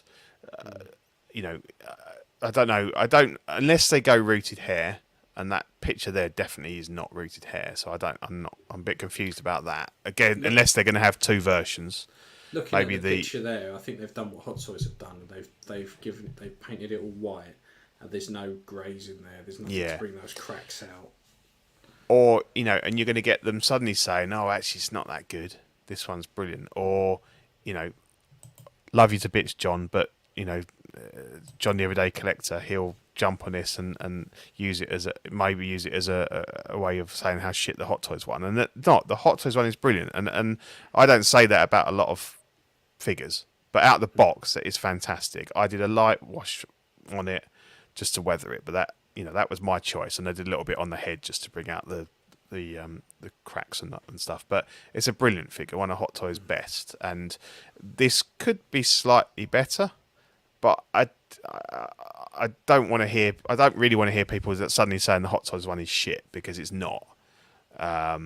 So yeah, I won't be interested at all in. I picked up the Hot Toys one because I got it kind of a bargain. I like the films, and it turned out to be a really good figure, and I'm glad I got it. But I won't be looking to upgrade, definitely. I'd love it if they would just release something and then start announcing more stuff, because I think the problem we've got is when's the Joker out? That's not out for a while. I don't know. That's the first one to come out, and if they keep going, and we're doing this, and we're doing this, and we're doing this, and we're doing this, it's going to build up so much hype that if that Joker is not absolutely perfect, you could get a load of people bailing on. This is the problem, because until we get that first figure, then we don't know what the in-arts ratio of pre-production to production is, which all the other companies, we know that there's a drop off, and we can kind of know actually, like maybe Hot Toys drops off by 10%. This one 30 20%. So you've got an idea. It's not going to be. It's not going to be the same as the one that JC Hong painted himself. No idiot is going to think that. But yeah, they really, with the prices they're charging, we need that evidence. And I think the way it's going, I think even if a banger came along, I probably wouldn't pre-order anything until I'd seen how that Joker turns out, because it's got to be perfect, doesn't it? And then it looked perfect from the, Gandalf isn't perfect, but I think the Joker was pretty much perfect, but they've got to deliver on that now. Yeah, that's the thing. Yeah. So that was that. You need to show your little video first now. Love it. What's it? Custom Corner. Just chuck this in. So it's up to date. It's kind of like a twofold thing. It's a shout out really if you're after a cracking indie sculpt, either for your old Hot Toys or a custom or the present toys one. Inigo's doing a third run of his V3 Indiana Jones head sculpt, which is kind of the smirking sculpt, they call it. So that's available, unpainted, $155 including tracked international postage. So on the one hand, that's really good news because it's one of the best sculpts out there, and although the present toys the stoic face is a recast of this. This is obviously a lot better, but then you've got to pay. You're paying what's $155, 125, 130 quid. Just That's almost the figure, isn't it? That's the present toys figure. That was 140 quid. So that gives you a kind of an idea of how much the custom thing is. And I think I just flagged up as well the fact that that's a lot of money, isn't it? When you think of that 125, 130 quid. Yeah, 123 quid. For an unpainted sculpt, Yeah. which, unless you're Ian or one, someone else that can paint these to a decent standard, then you're looking at least, well, I don't know what you charge 60 quid maybe.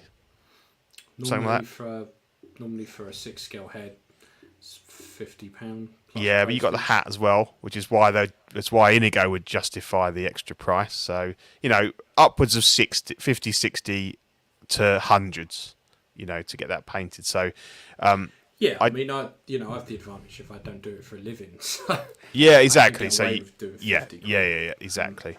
It's a great sculpt. If you want it, get on it. But I was just a little bit shocked how that's jumped from the second run, which was even more than the first run, and it just kind of ties into that whole thing that this hobby is just getting ludicrously expensive now. I'm glad I've got this sculpt already. Yeah, most custom sculpts now are jumping up. I mean, that Aragon one from for Dean Tolliver. That's it. Yeah, that's with postage is about 120 quid. Yeah, because he's just done a haired one.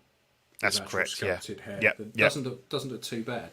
No, the face looks really good, and it's a different expression from the bald one, and I think it looks better. I think it's stronger, but it's only a render, isn't it? We haven't seen an actual. No, he's actually shown a printed one. Oh, we've seen it now. It's come out well, has it? Yeah, it looks pretty good. But again, it's a lot of money, and that's probably the in-art figure that I'm most interested to see is their Aragorn. Yeah.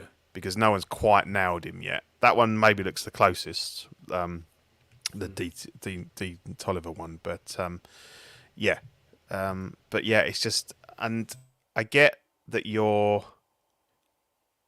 the price is not representing what the materials or that of. It's obviously the cost to the artist of creating that mold or what have you. But it when you think of what you're getting for that money, it's a bit of a kick in the bollocks, really, isn't it? For a bit of resin, because he's 3D printed these now, isn't he? They're not even old cast. No, it's not. So these are still cast. These are still cast. So I get that's more expensive. Oh, is it Rocco that's 3D printing them now?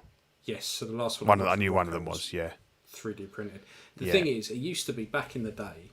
You used to have to get the master printed, and then you used to send that off and get it all recast, and it was quicker to get a caster to cast, say, 30 of them, and that's why you'd have a run of 30. Now, because of 3D printing has shot up through the roof, so there's now 6 and 8K printers, so that's a 4K printer, right? So the stuff I print like that is 4K, right? Yeah. Little squig thing for Warhammer. You can print heads and stuff that I have done before. That's sitting about 4K. The 6 and 8K, the detail on there was absolutely fantastic. Yeah. And the build plates are getting bigger and bigger. So when I first got into printing, build plate was about the size of a phone. So probably about that big, right? Yeah. I could get 2-3 heads at a push on that. Yeah, 3 at most. Yeah. My build plate now is twice the size of that, and I can normally get 12 on there. The newer printers with even bigger build plates, you're probably getting 20 heads on there, and because of the technology's come along, you're printing in half the time. So right. Yeah. my first printer, it would take me to print a head was probably about 6 hours. I can do a head in 2 hours now. I can print it, boom, sorted. This whole fucking thing here, this squig, plus the little guy that sits on top, probably collectively took 3 hours to print. Yeah. It's mind-numbingly quick. So I think what we're going to start to see is more people just moving over to actually, instead of having stuff cast, just going, right, load it up, slice it, print, boom, done. It's just easier. But you know, when you look at shit like this and you look at raw materials, because it's even with paintwork, if I got all the paint that I use to paint a head sculpt, and I just put a little dollop of each out, and I went, each one of these actual little tubes cost me £2.50, but I'm probably using 4p's worth each time. It's nothing.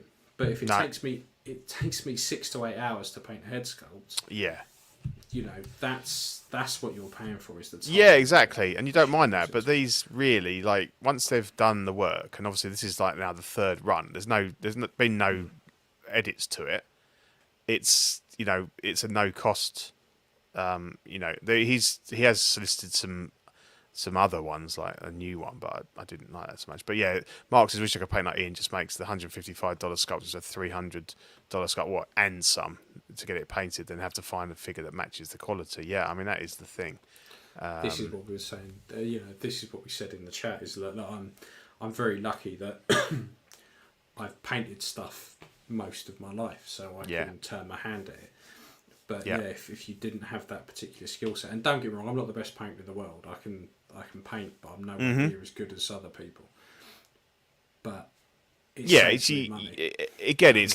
like all things. You can pay a range of, you know, you can never go yourself and might turn out like shit, or you can pay, you know, yell him $500 to paint it, and that'll look fucking amazing. But you know, and that's maybe fine if you've got one indie, but for me that doesn't work because I've got so many.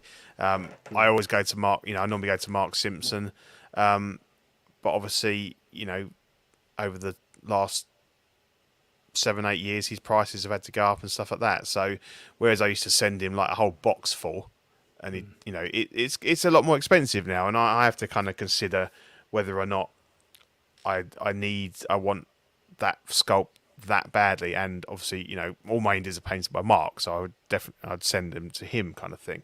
And now that this price, whereas before I might have gone, I'll pick up another one. You know, back in the day, 60 quid for the sculpt, 50 quid for Mark, you know, boom. But now, you know, we've moved on, and the sculpt's twice the price. Mark's needs to, and that's not a criticism as such, but it's starting to kind of, whereas the custom game's always been expensive, but it's really expensive now. And I get everything, you know, cost of materials are sharp, cost of postage is sharp, you know, everything is a lot more expensive for everyone. But it does make, there's certain things I look at now and go, whereas 2 years ago I would have gone, yep, I'll have that.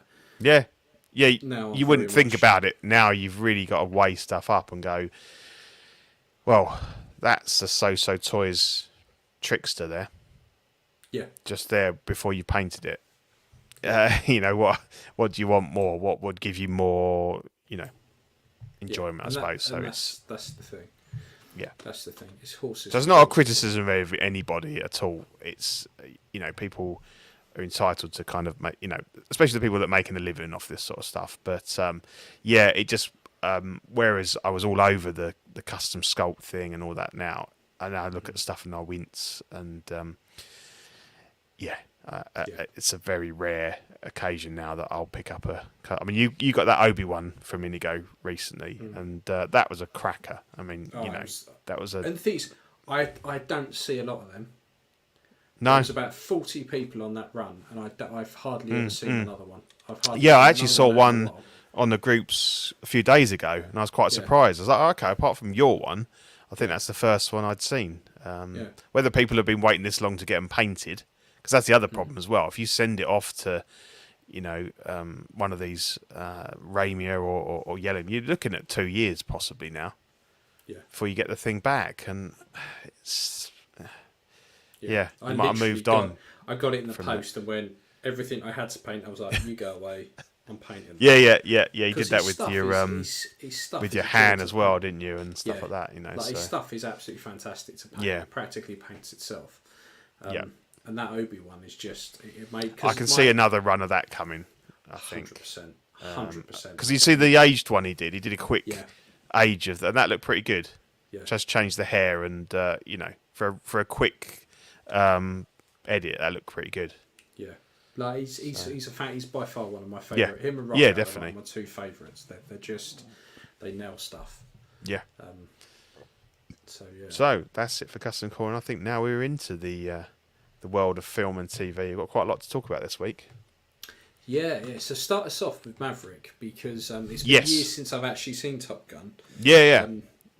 So this has been an interesting one, because I think this is one of the real victims of kind of lockdown and stuff. I think this was originally meant to come out a couple of years ago, and it kept getting cancelled, it kept getting moved, and it was one of those ones where, like me and the family, that we want to see it, we want to go and see it in 4DX, with the moving seats and all that sort of thing. And it's a film that's built for 4DX. Oh, mate, Basset. It was fantastic. I've been to a few 4DXs, and this was by far the best experience. Like, in terms of the extreme motion of those seats, it hit all of the extremes of movement. I think from like slamming you back in, like when accelerating, to crashing and stuff like that. Brilliant.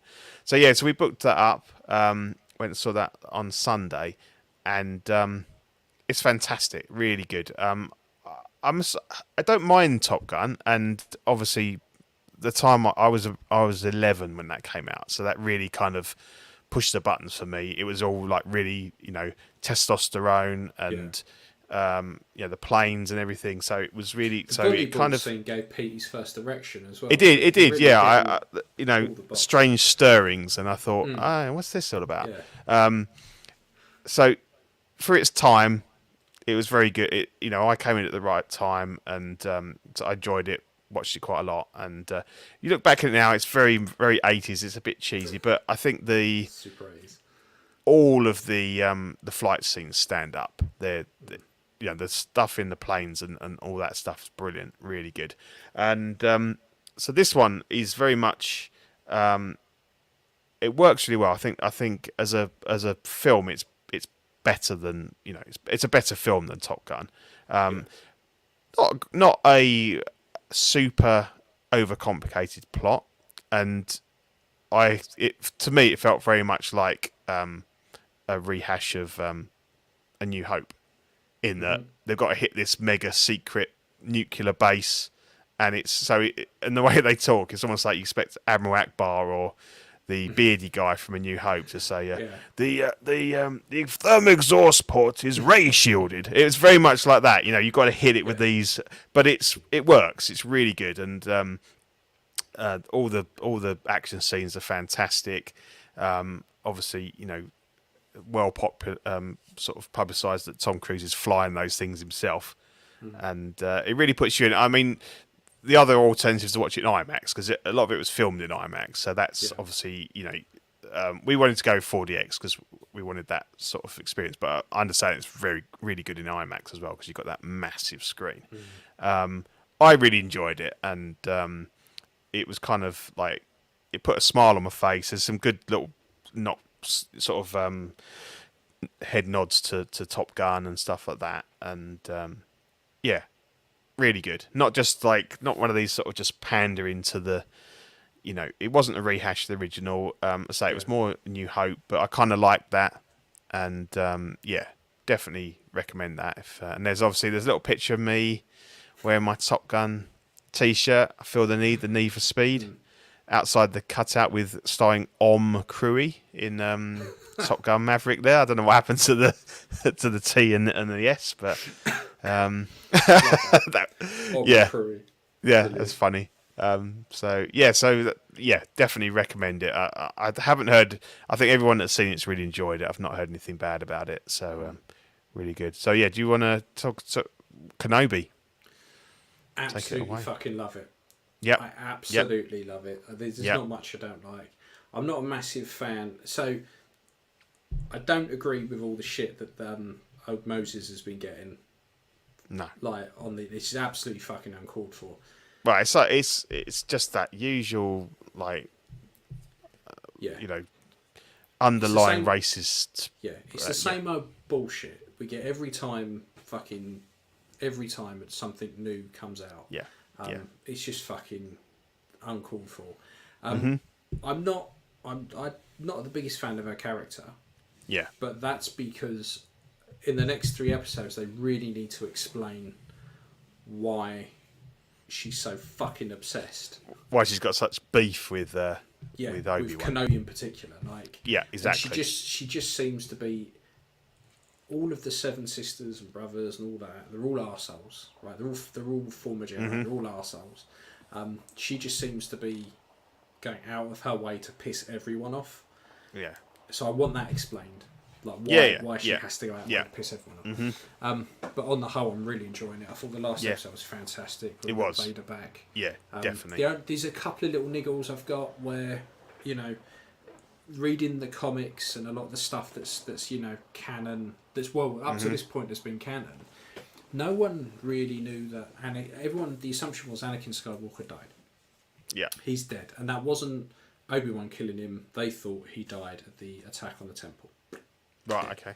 So when he's storming the temple, he's all hooded, and you that's the only bit where you kind of think, but the troopers would have known, and surely they would have told other people. But Yeah. as far as canon went, after that point, everyone thought Anakin had died.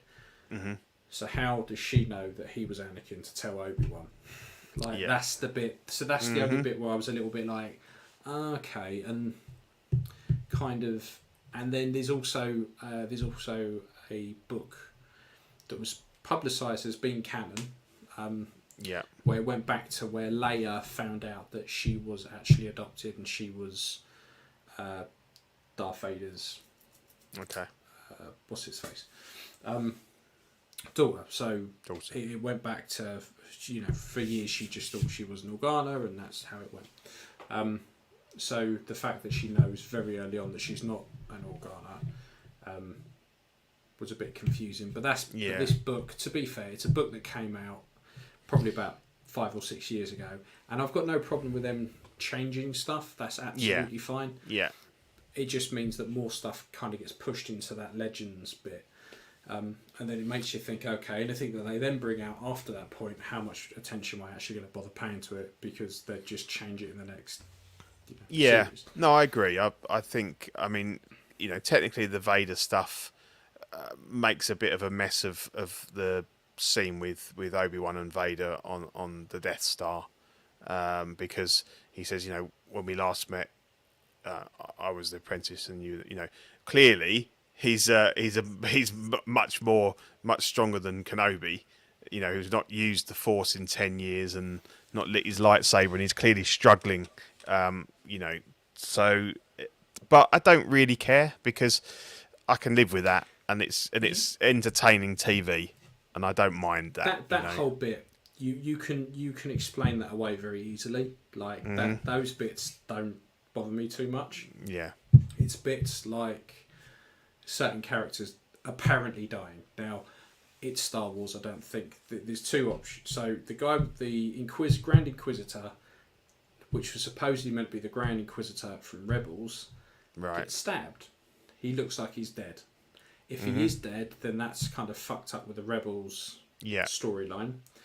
That's where I start to go, hang on a sec, you can't really fuck around with that, considering you're already continuing that in Ahsoka. So either that's not the Grand Inquisitor that we know from Rebels, or he's just not dead. And I'm going to ask you this. So I probably know the answer, but it occurred to me, because I'm not really. I watched the first series of Rebels. The Jedi in the first episode, he's not the guy from Rebels, is he? No. Because he's got the similar sort of markings on his, from what I remember, but no. He's not a known character or anything. No, he's just a random. Okay. Quite bad Jedi, to be fair. Yeah, But I'm genuinely, there's a couple of minor little gripes, but they haven't taken away from my enjoyment of it. I think it's really definitely good. Ryan's. But love how sadistic Vader was. Yeah, he was fucking brilliant. Just was pulling people out of their houses and you're fucked. And obviously it answered the question that I think a couple of people asked: Are they getting James Earl Jones back to do Vader? Well, clearly yes. Yeah. Brilliant. Like real evil Vader. Like Anakin, like you're gonna fucking suffer like I did. Brilliant. Yeah, because that's the thing in all the comics and stuff. You see the whole period from Fall of the Jedi straight the way through, and he's a bastard. He's not. Yeah. He's not Addy anymore. He's an absolute fucking arsehole. So I was glad that they didn't make you feel sorry for him.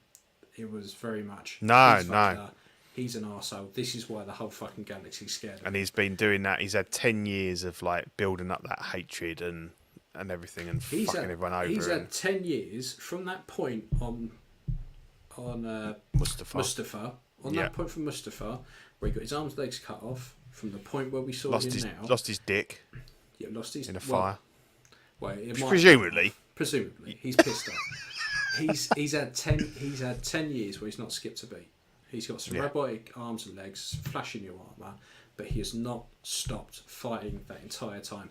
Obi-Wan has had to hide. He buried his shit in the desert for 10 years. He's not used the Force. Done anything for 10 years. So when they start to fight, he's just getting his ass handed to him. It's absolutely it's wasted. It's no Jumon Mustafa anymore. It's very much... It reminded me of A New Hope. Yeah. That lightsaber battle where it was very like, fuck you, fuck you, fuck you. Vader's just playing with him. Yeah. He's absolutely just playing. Really good. And it's only through fortune that Obi-Wan doesn't end up dead without any spoilers. So yeah, it's it's good. I like it. I like the angle on it. And it's very interesting because as far as we know, it's only going to be this one series, only based on the fact that I think they've already announced that Andor's going to have a second series, and they've not even aired the first one. So if we assume that this is going to kind of be the whole story they're going to tell of Kenobi, like where's it going to go? How far is it going to get to? How close to New Hope will it go? And I think they've been really clever because I really wasn't in the mood for another story set on Tatooine. Yeah. As much as I really like the Obi-Wan Kenobi book, that story, if you ever get to read it, is absolutely fantastic. And the good thing about all of this is you could still go, actually, that's canon. We can plot that over here. That still happens. Because you've got a massive period of time. But I like the way he's not on Tatooine. So that instantly opens up. It stops dead these questions of, okay, is Vader going to come to Tatooine? No. Tatooine, I guarantee the next time we see Tatooine is probably going to be in episode 6, right at the end. That's it. Yeah. So and I think it's good in the way that people are saying, well, like he wouldn't have left Tatooine because he's got to look after Luke, but basically he's been pulled away from the one thing that could have pulled him away is Leia. And everyone forgot about Leia. Everyone just assumed that. I think so. Yeah. Because it's always strange to me. In my head, it was always strange that you'd have Leia off just as though no one really gave a shit. But actually, she's in a palace. She's guarded. She's got a way higher level of protection than Luke, who's effectively on a moisture farm somewhere. So having Obi-Wan look over him makes sense now. Yes. Yeah, it does. And I don't know whether or not it's playing into this sort of old-fashioned view that it would have been the boy that become the Jedi, and that it seems like there's a little bit of that as well. That maybe she was important, but they never considered that she would become a Jedi. It was all about Luke, wasn't it? Like he must be trained when he's ready and stuff like that. Nobody's watching Leia to see if she shows any, flourish for the Force or anything. So the only bit that kind of falls down, and it fell down from the very, very beginning, even back in A New Hope, was he's hiding he's changed his first name but not his last name. So Yeah, now yeah. Kind of thinking, I'm Ben. all right, Yeah. in A New Hope, it looks as though Leia doesn't really. She never mentions anyone called Kenobi. Like the dots don't really connect.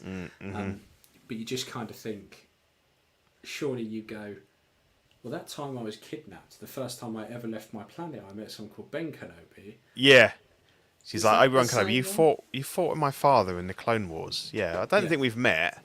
Yeah, there's never. Yeah. Do you remember that time when that annoying little kid got kidnapped? That was me. Yeah, it's funny, isn't it? But Yeah. yeah, it's all forgivable because it's great fun and Yeah, it's really everyone's good. And enjoying generally, it, yeah. I quite like new Star Wars content. I'm not generally overly critical of most of it, but No. I'm loving it. I think it's fantastic. You know, he's doing Yeah, it's a really good. stand-up job. Really good. Stranger Things, I've not watched any of it yet, so I can't really Finished comment. it. Have you Finished really, it. man? Yeah, so You finished fucking it. completed it, mate. Completed it, mate. Completed it. It's bro. like Done it. Jay from In Between Us, Yeah, yeah. completed it. The only annoying thing is, you get to the end of your 6th episode and it goes, part 2 will be. Yeah, you gotta wait in for July, haven't and I you? was like, fuck. And that's where Yeah. the episodes start becoming movie length. They're like hour and a half, hour and 45. I think the final episode's 2.5 hours. Yeah, what was it? There was a horror thing on Netflix that did exactly that. And it jumps between time periods until Right. it caught up right at the end. But I've got Stranger Things, I've got no problems. I wasn't particularly bothered about watching it, but I'm glad I did. Because it had been a while and I started watching it and just jumped straight back in. Yeah, I love it, and I'm looking forward to It's watching not this. I missed think the it's because I watched it with the missus, and I think as embarrassing as it may be, it's live BGT semi-finals all week, so that's taken precedence over Stranger Things. But I'm hoping that tomorrow night we can crack on with that. My missus won't watch Stranger Things. She doesn't like No. it. So Yeah, 'cause- I just watch it. Because I watched the first 3 seasons, and I kept saying, like, Mrs. was flicking through stuff. Oh, there's nothing to watch. I said, try Stranger Things. Oh, no, I don't, not really interested. And I said, well, okay, well, like, I'll watch it with you because I'm quite happy to. And it had been quite a while since I'd watched the first series, and so we watched them together, and she really got into it. So that's quite nice. That's quite a good thing to watch. So yeah, I'm looking forward to that. So yeah, hopefully I'll start that this weekend. It is really good. It's probably in my head. The thing is, because it's been such a long time since I've seen the last 3 series, it's by far my favourite series so far. But I want to once I've finished watching the other crap I'm going to go back and start again, just to refresh myself. Definitely. I think the thing I found most jarring, I watched the trailer, is how old the kids are now, because it's been quite a long time. I think the 3rd series was like pre-COVID and all that sort of thing, so it's probably been about 4 years, 3-4 It's a big years, jump. and they've all grown up quite a lot, and some of them look But they very kind different. But they kind of they don't think they try and hide that. No, think that's the fine. No, general- I don't. Yeah, it's just quite jarring when kids grow up and you're used And I to think- knowing what they look like, And then the storyline has jumped X amount Yeah, of years as well. which is to fine. accommodate That works. Yeah, Because otherwise, it's like every fucking summer holiday they're just saving the world, which is Yeah. a bit weird. yeah. No, But that's on the cool. whole, quite enjoyed it. Thought it was Good.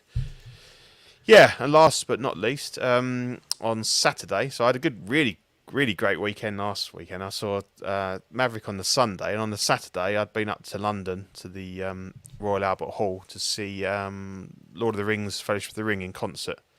But it was Completing really completing a trilogy the wrong way round that I'd started 10 years ago. So in 2012, I saw Two Towers in the April, and I saw Return of the King in the September of the same year. We'd missed Fellowship of the Ring because this is when these things just started up. This wasn't a thing, 10 years ago, or they started 10 years ago. So basically, they run the whole film. It's only it's the theatrical version, not the extended version. good. You'd still be there. Yeah, exactly. So they run the whole film. You watch the film. It's got all of the dialogue, sound effects, and they have subtitles as well. But all the music is played live in time to the movie. It's fantastic. So Yeah, I did Jurassic Park. yeah, The Royal yeah, Albert Hall. it's fantastic. It really highlights how little music is in that film. Yeah, yeah, that's the thing, because you got to pick them carefully, because they did because I've been to quite a few of these, but I've been very careful to pick ones that I've loved the soundtrack to and that I know are scored very much most of the way through. And there was some very short bits in this where there wasn't any music, but not a lot. Whereas there's some films like Jurassic Park, maybe.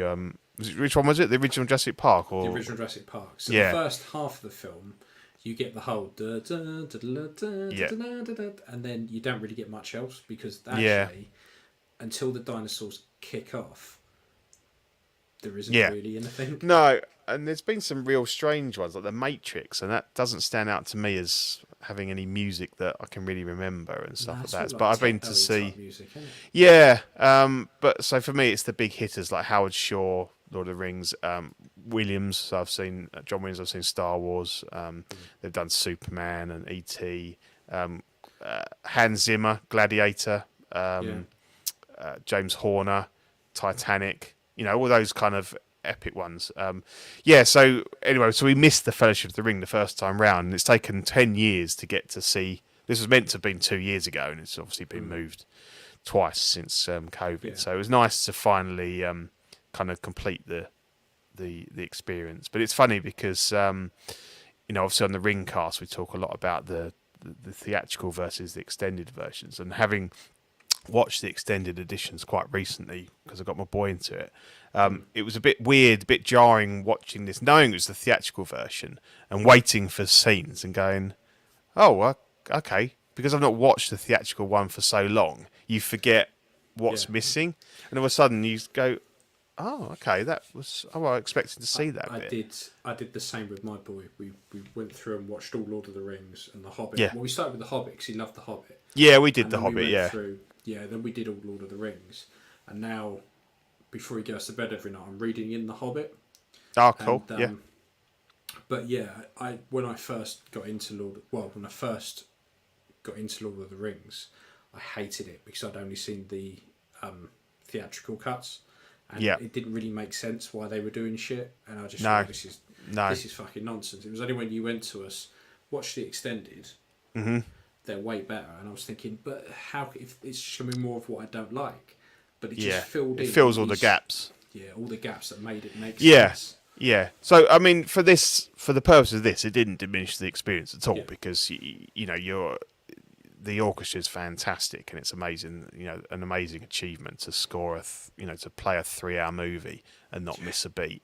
And it's not just particularly the Lord of the Rings where you I feel you get even more value is the fact that they've got the 200-piece orchestra, but then they've got 3 choirs. So they've got like a boys' choir, they've got a female voice choir, and they've got a male voice choir. They've got a soprano, and they've got like a soloist, like child voice singers. So everything that is sung, or there's a lot of choral stuff. Like with the Balrog or the like really kind of demonic stuff. It's brilliant. Like, and you have to sort of pinch yourself sometimes because it feels like it's just coming from the screen, but they're actually singing those words there. It's I definitely recommend it. And again, it's one of those things that's not getting any cheaper. I think our tickets were 60 odd quid each. But we had a good view. We were about, well, you can see from the picture there, we were probably about 6 rows from the orchestra. And obviously it's a bit cheaper sort of further up and everything, but it's definitely like if you can go and see a film that you really love and you love the soundtrack, Star Wars: A New Hope is still my favourite one of all that I've seen. But they've all been brilliant, and this one was quite nice because it was a matinee, so I didn't have to fight my way back through London at like 11 o'clock at night and miss a train and have to wait half an hour and stuff like that. So it's more of a, as I've got older, I prefer the more easier life. So it's quite nice. I'm all about the matinee. I don't want to be doing nothing in the evening. I want to be when people are getting into the show in the evening. That's when I want to be getting through the door at home. I don't exactly. want to be fucking about like that. No. So we had 5 guys for lunch and Good lad. Moses up there, and it was good. And I was home by 7. It's good. I'm wait like for that. it. Like when we go to the cinema now, we go and see stuff at like 10:30 in the morning. Oh, We're yeah, all I'll done, do that. you know. Yeah, I'll do that. I'd fall That's asleep in the much evening. prefer it. Yeah. Yeah. It's a struggle doing this sometimes where I'm beginning. Yeah, I know. It's only the fact that we're talking all the way through it that you don't fall asleep. But yeah. So the next one is we're going to see Jurassic World Dominion weekend after next. We're seeing that in 4DX 3D. So we're trying to get my boy to go watch it in 4DX. Yeah, but, or even that would be a good one as well. Even 2DX would do, but he's just adamant. Like, nope, I don't want the seats moving. I don't like it. Like, but you've never been. Yeah, he's a bit of a like that. But the moment you plunk his arse in, he'll enjoy it. He'll like it. Yeah, he'll be like, whoa, and they spray the water at you, and you got the air puffing and stuff. It's it's really good. Yeah, it's just getting him in there. Andre, I just watched episode 1 of Orville season 3 today on Disney Plus. A little disappointed. Seems the humour is gone, but it's still in my Star Trek show currently on TV. I knew that was coming, but I didn't realise it had dropped just yet. So I might try and watch that before I go to bed because I quite like the Orville. It's very good. I was glad it was moving over to Disney Plus. So yeah, cool. Yeah, just on the Star Trek thing, I've been watching Discovery season 4. With my mate because we went halves on it on Amazon Prime because it's the first one where it's not been free on something like Netflix or whatever. So it cost us £10 each. I've been a bit disappointed really. Yeah. We've got 1 episode to go and it's kind of like just got going. Yeah. There's been a lot of filler and there's a lot of real righteous stuff about, gender equality and like the thing that everybody's doing, Doctor Who's doing and stuff. But I think sometimes quite often to the detriment of the storytelling. And the problem is with Star Trek is they've kind of proven that that's not a thing anymore. And I know with Discovery they've jumped back in, or they've gone so far forward. In they're time, thousands of years in the future now. Yeah, they're now got to the point where the Federation doesn't exist anymore. It failed and they're trying to bring it back. Yeah. But it just doesn't seem to fit into Star Trek because of the whole idea is that they've done that. They're well over that. They were over that in like Kirk's time. Yeah. But now it's being force fed to us as an audience today. Strange New Worlds is meant to be quite good. Yeah, I'm hearing good things about that. So I'm looking forward to seeing that. Yeah, because again, unfortunately, the reason why you don't get Discovery on Netflix now is because Paramount have launched their own streaming service in the US, which we get, I believe, the same day maybe that Doctor Strange, 22nd of June. Yeah. So that'll be, I think that's going to be similar to Disney, so $6.99 a month. So it'll carry, I think you'll find that a bit like with the Disney thing where they're slowly getting all of their IPs back, then eventually all Star Trek will go to the Paramount one. But there's probably... It's just another thing I've got to pay for. It is.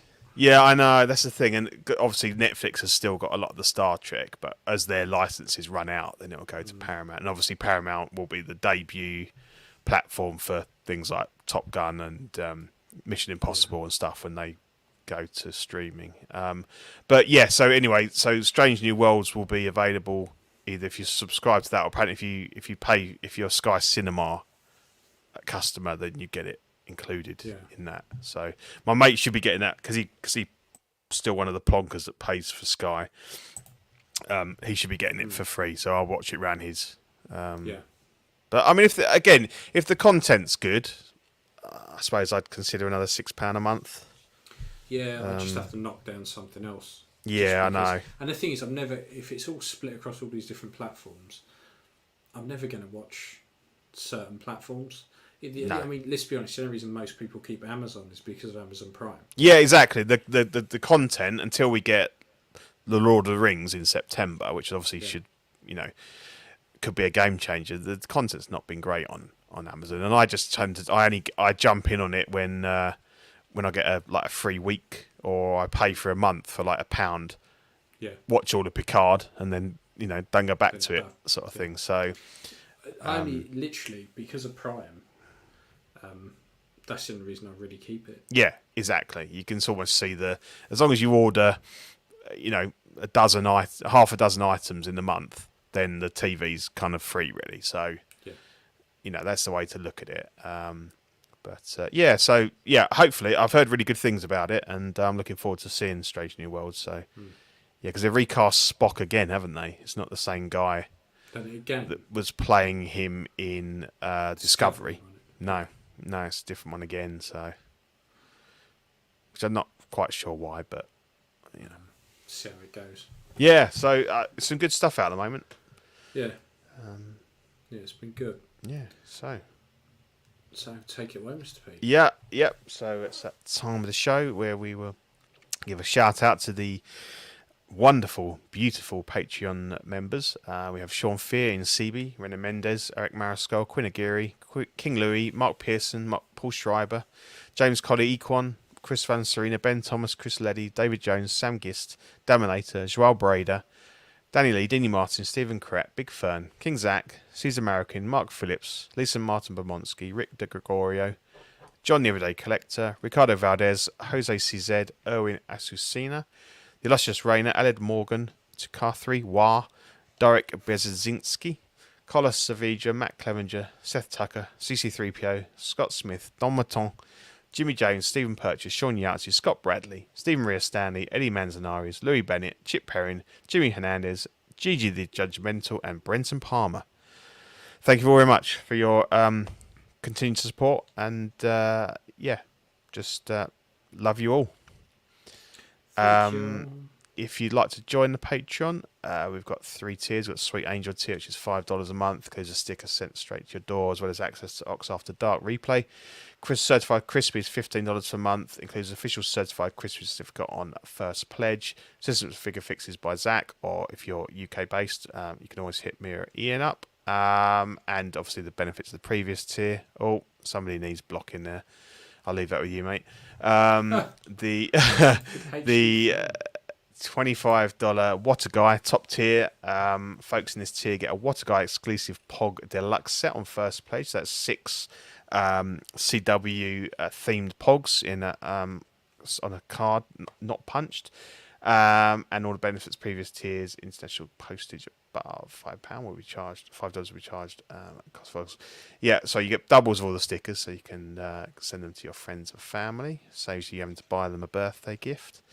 We've got some crackers here. So we've got on the right there. We've got the collecting weekly Pogs.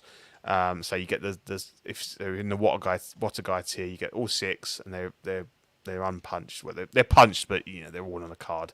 So you got the Gandalf Oxfather, you got the left-handed Jambo, So Many Bees, Dino's Cereal, the CW Wonder Woman, and the Collecting Weekly Live Gold version. Love that sticker. But then we've got some brand new stickers for June. We've got the Oxbucks sticker, which is really cool.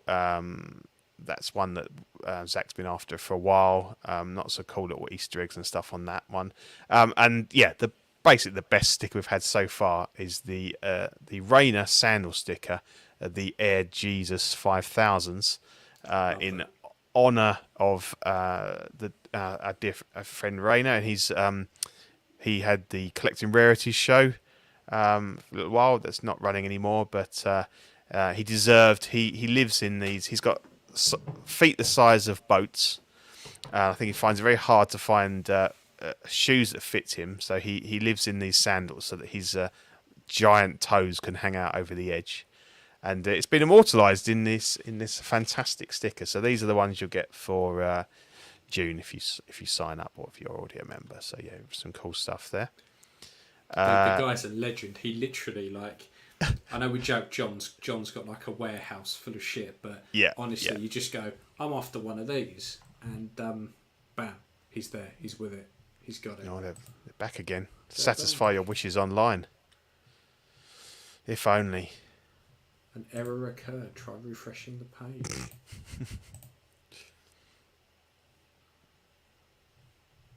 Well, if anyone's up for it.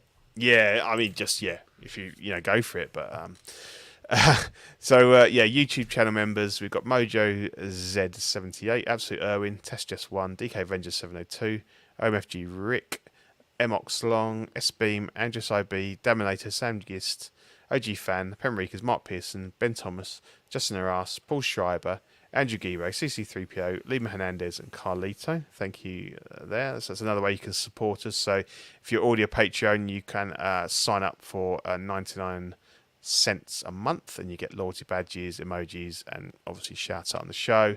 If you're not a Patreon but you want to become a YouTube channel member, then you can join the Peanut Gallery for $2.99 a month, and you get all of the perks from the Patreon level. We have Collecting Weekly t-shirts available on TeePublic. There's just a selection here of different logos from the different shows and bits and pieces, so have a look on there if you want to wear some CW or some OFAC merch. And that's it from me, and I'll let Ian take you through the rest of the network. Right, boys and girlsies. So this is our network. Obviously, you've got us, OFAC, the jewel in the crown, the reason why we're here every week, the best of the best. We are sponsored by the Queen and the royal family, That's right. so it doesn't get much better than that. Exactly. We're here, perhaps not all the royal family, the weird ones we don't want to do it. Yeah. So we've got Collecting Weekly, which is them collecting things every single week, which is a great show, worth watching. After Dark, which is the seedier side of collecting. It's the back-to-back wanking, and it's the dark web, Soggy it's all biscuit. that kind of stuff. Soggy biscuit. It's just, it's a lot of Rochambeau and things like that. It's just not great. But it's worth a watch if you wake up and you've got a twinge. So Collecting Weekly Live Unboxing is where John goes down to his basement, Indiana Jones style, talks to some top men and brings up boxes of stuff to unwrap. Top men. Yeah. Collectors Club, which is all about collecting clubs, either golf clubs, rounders bats, all that kind of stuff. Well worth watching. Collectors of clubs. Yeah. Collectors of clubs. I think you're getting confused, mate. Yeah. That's it. That's the one. We got Bricks and Brews, which is people getting pissed up making Lego sets. Super inappropriate, but we let it slide. Pose Wars, which is where people argue about what's a museum pose and what isn't for probably about 3 hours straight, and then score each other. We got Small Talk, which is the itty bitty side of collecting, which is like a million miles a minute with shit coming out. The Ring Cast, which is all about Lord of the Rings. And I think we're trying to get one of those together fairly soon, because we've got a few bits to talk about now. So hopefully next couple of weeks. Yeah, cool. And then Live and Let Dice, which is all about Dungeons and Dragons and the super nerdy, which is quite fun to watch, really. And then we've got Collecting Weekly Clips, which is all the funny shenanigans that goes on across the network on Instagram. And that's pretty much us. That is us. Episode 70 done and dusted. Done. Sorted. Leaves us just to say thank you very much to everybody for tuning in, listening. Very good, lively chat as usual. And just remains for me to say, God save the Queen. Congratulations on your 70 years as our sovereign. Here's to the next 70 years. Yeah. May medical science animate your corpse for another 70 years. We've all seen Futurama. We know it. Yeah, exactly. We know it works. Just the head. Yeah, exactly. Cool. Right. We will see you all next time. Catch you later. Bye. Bye.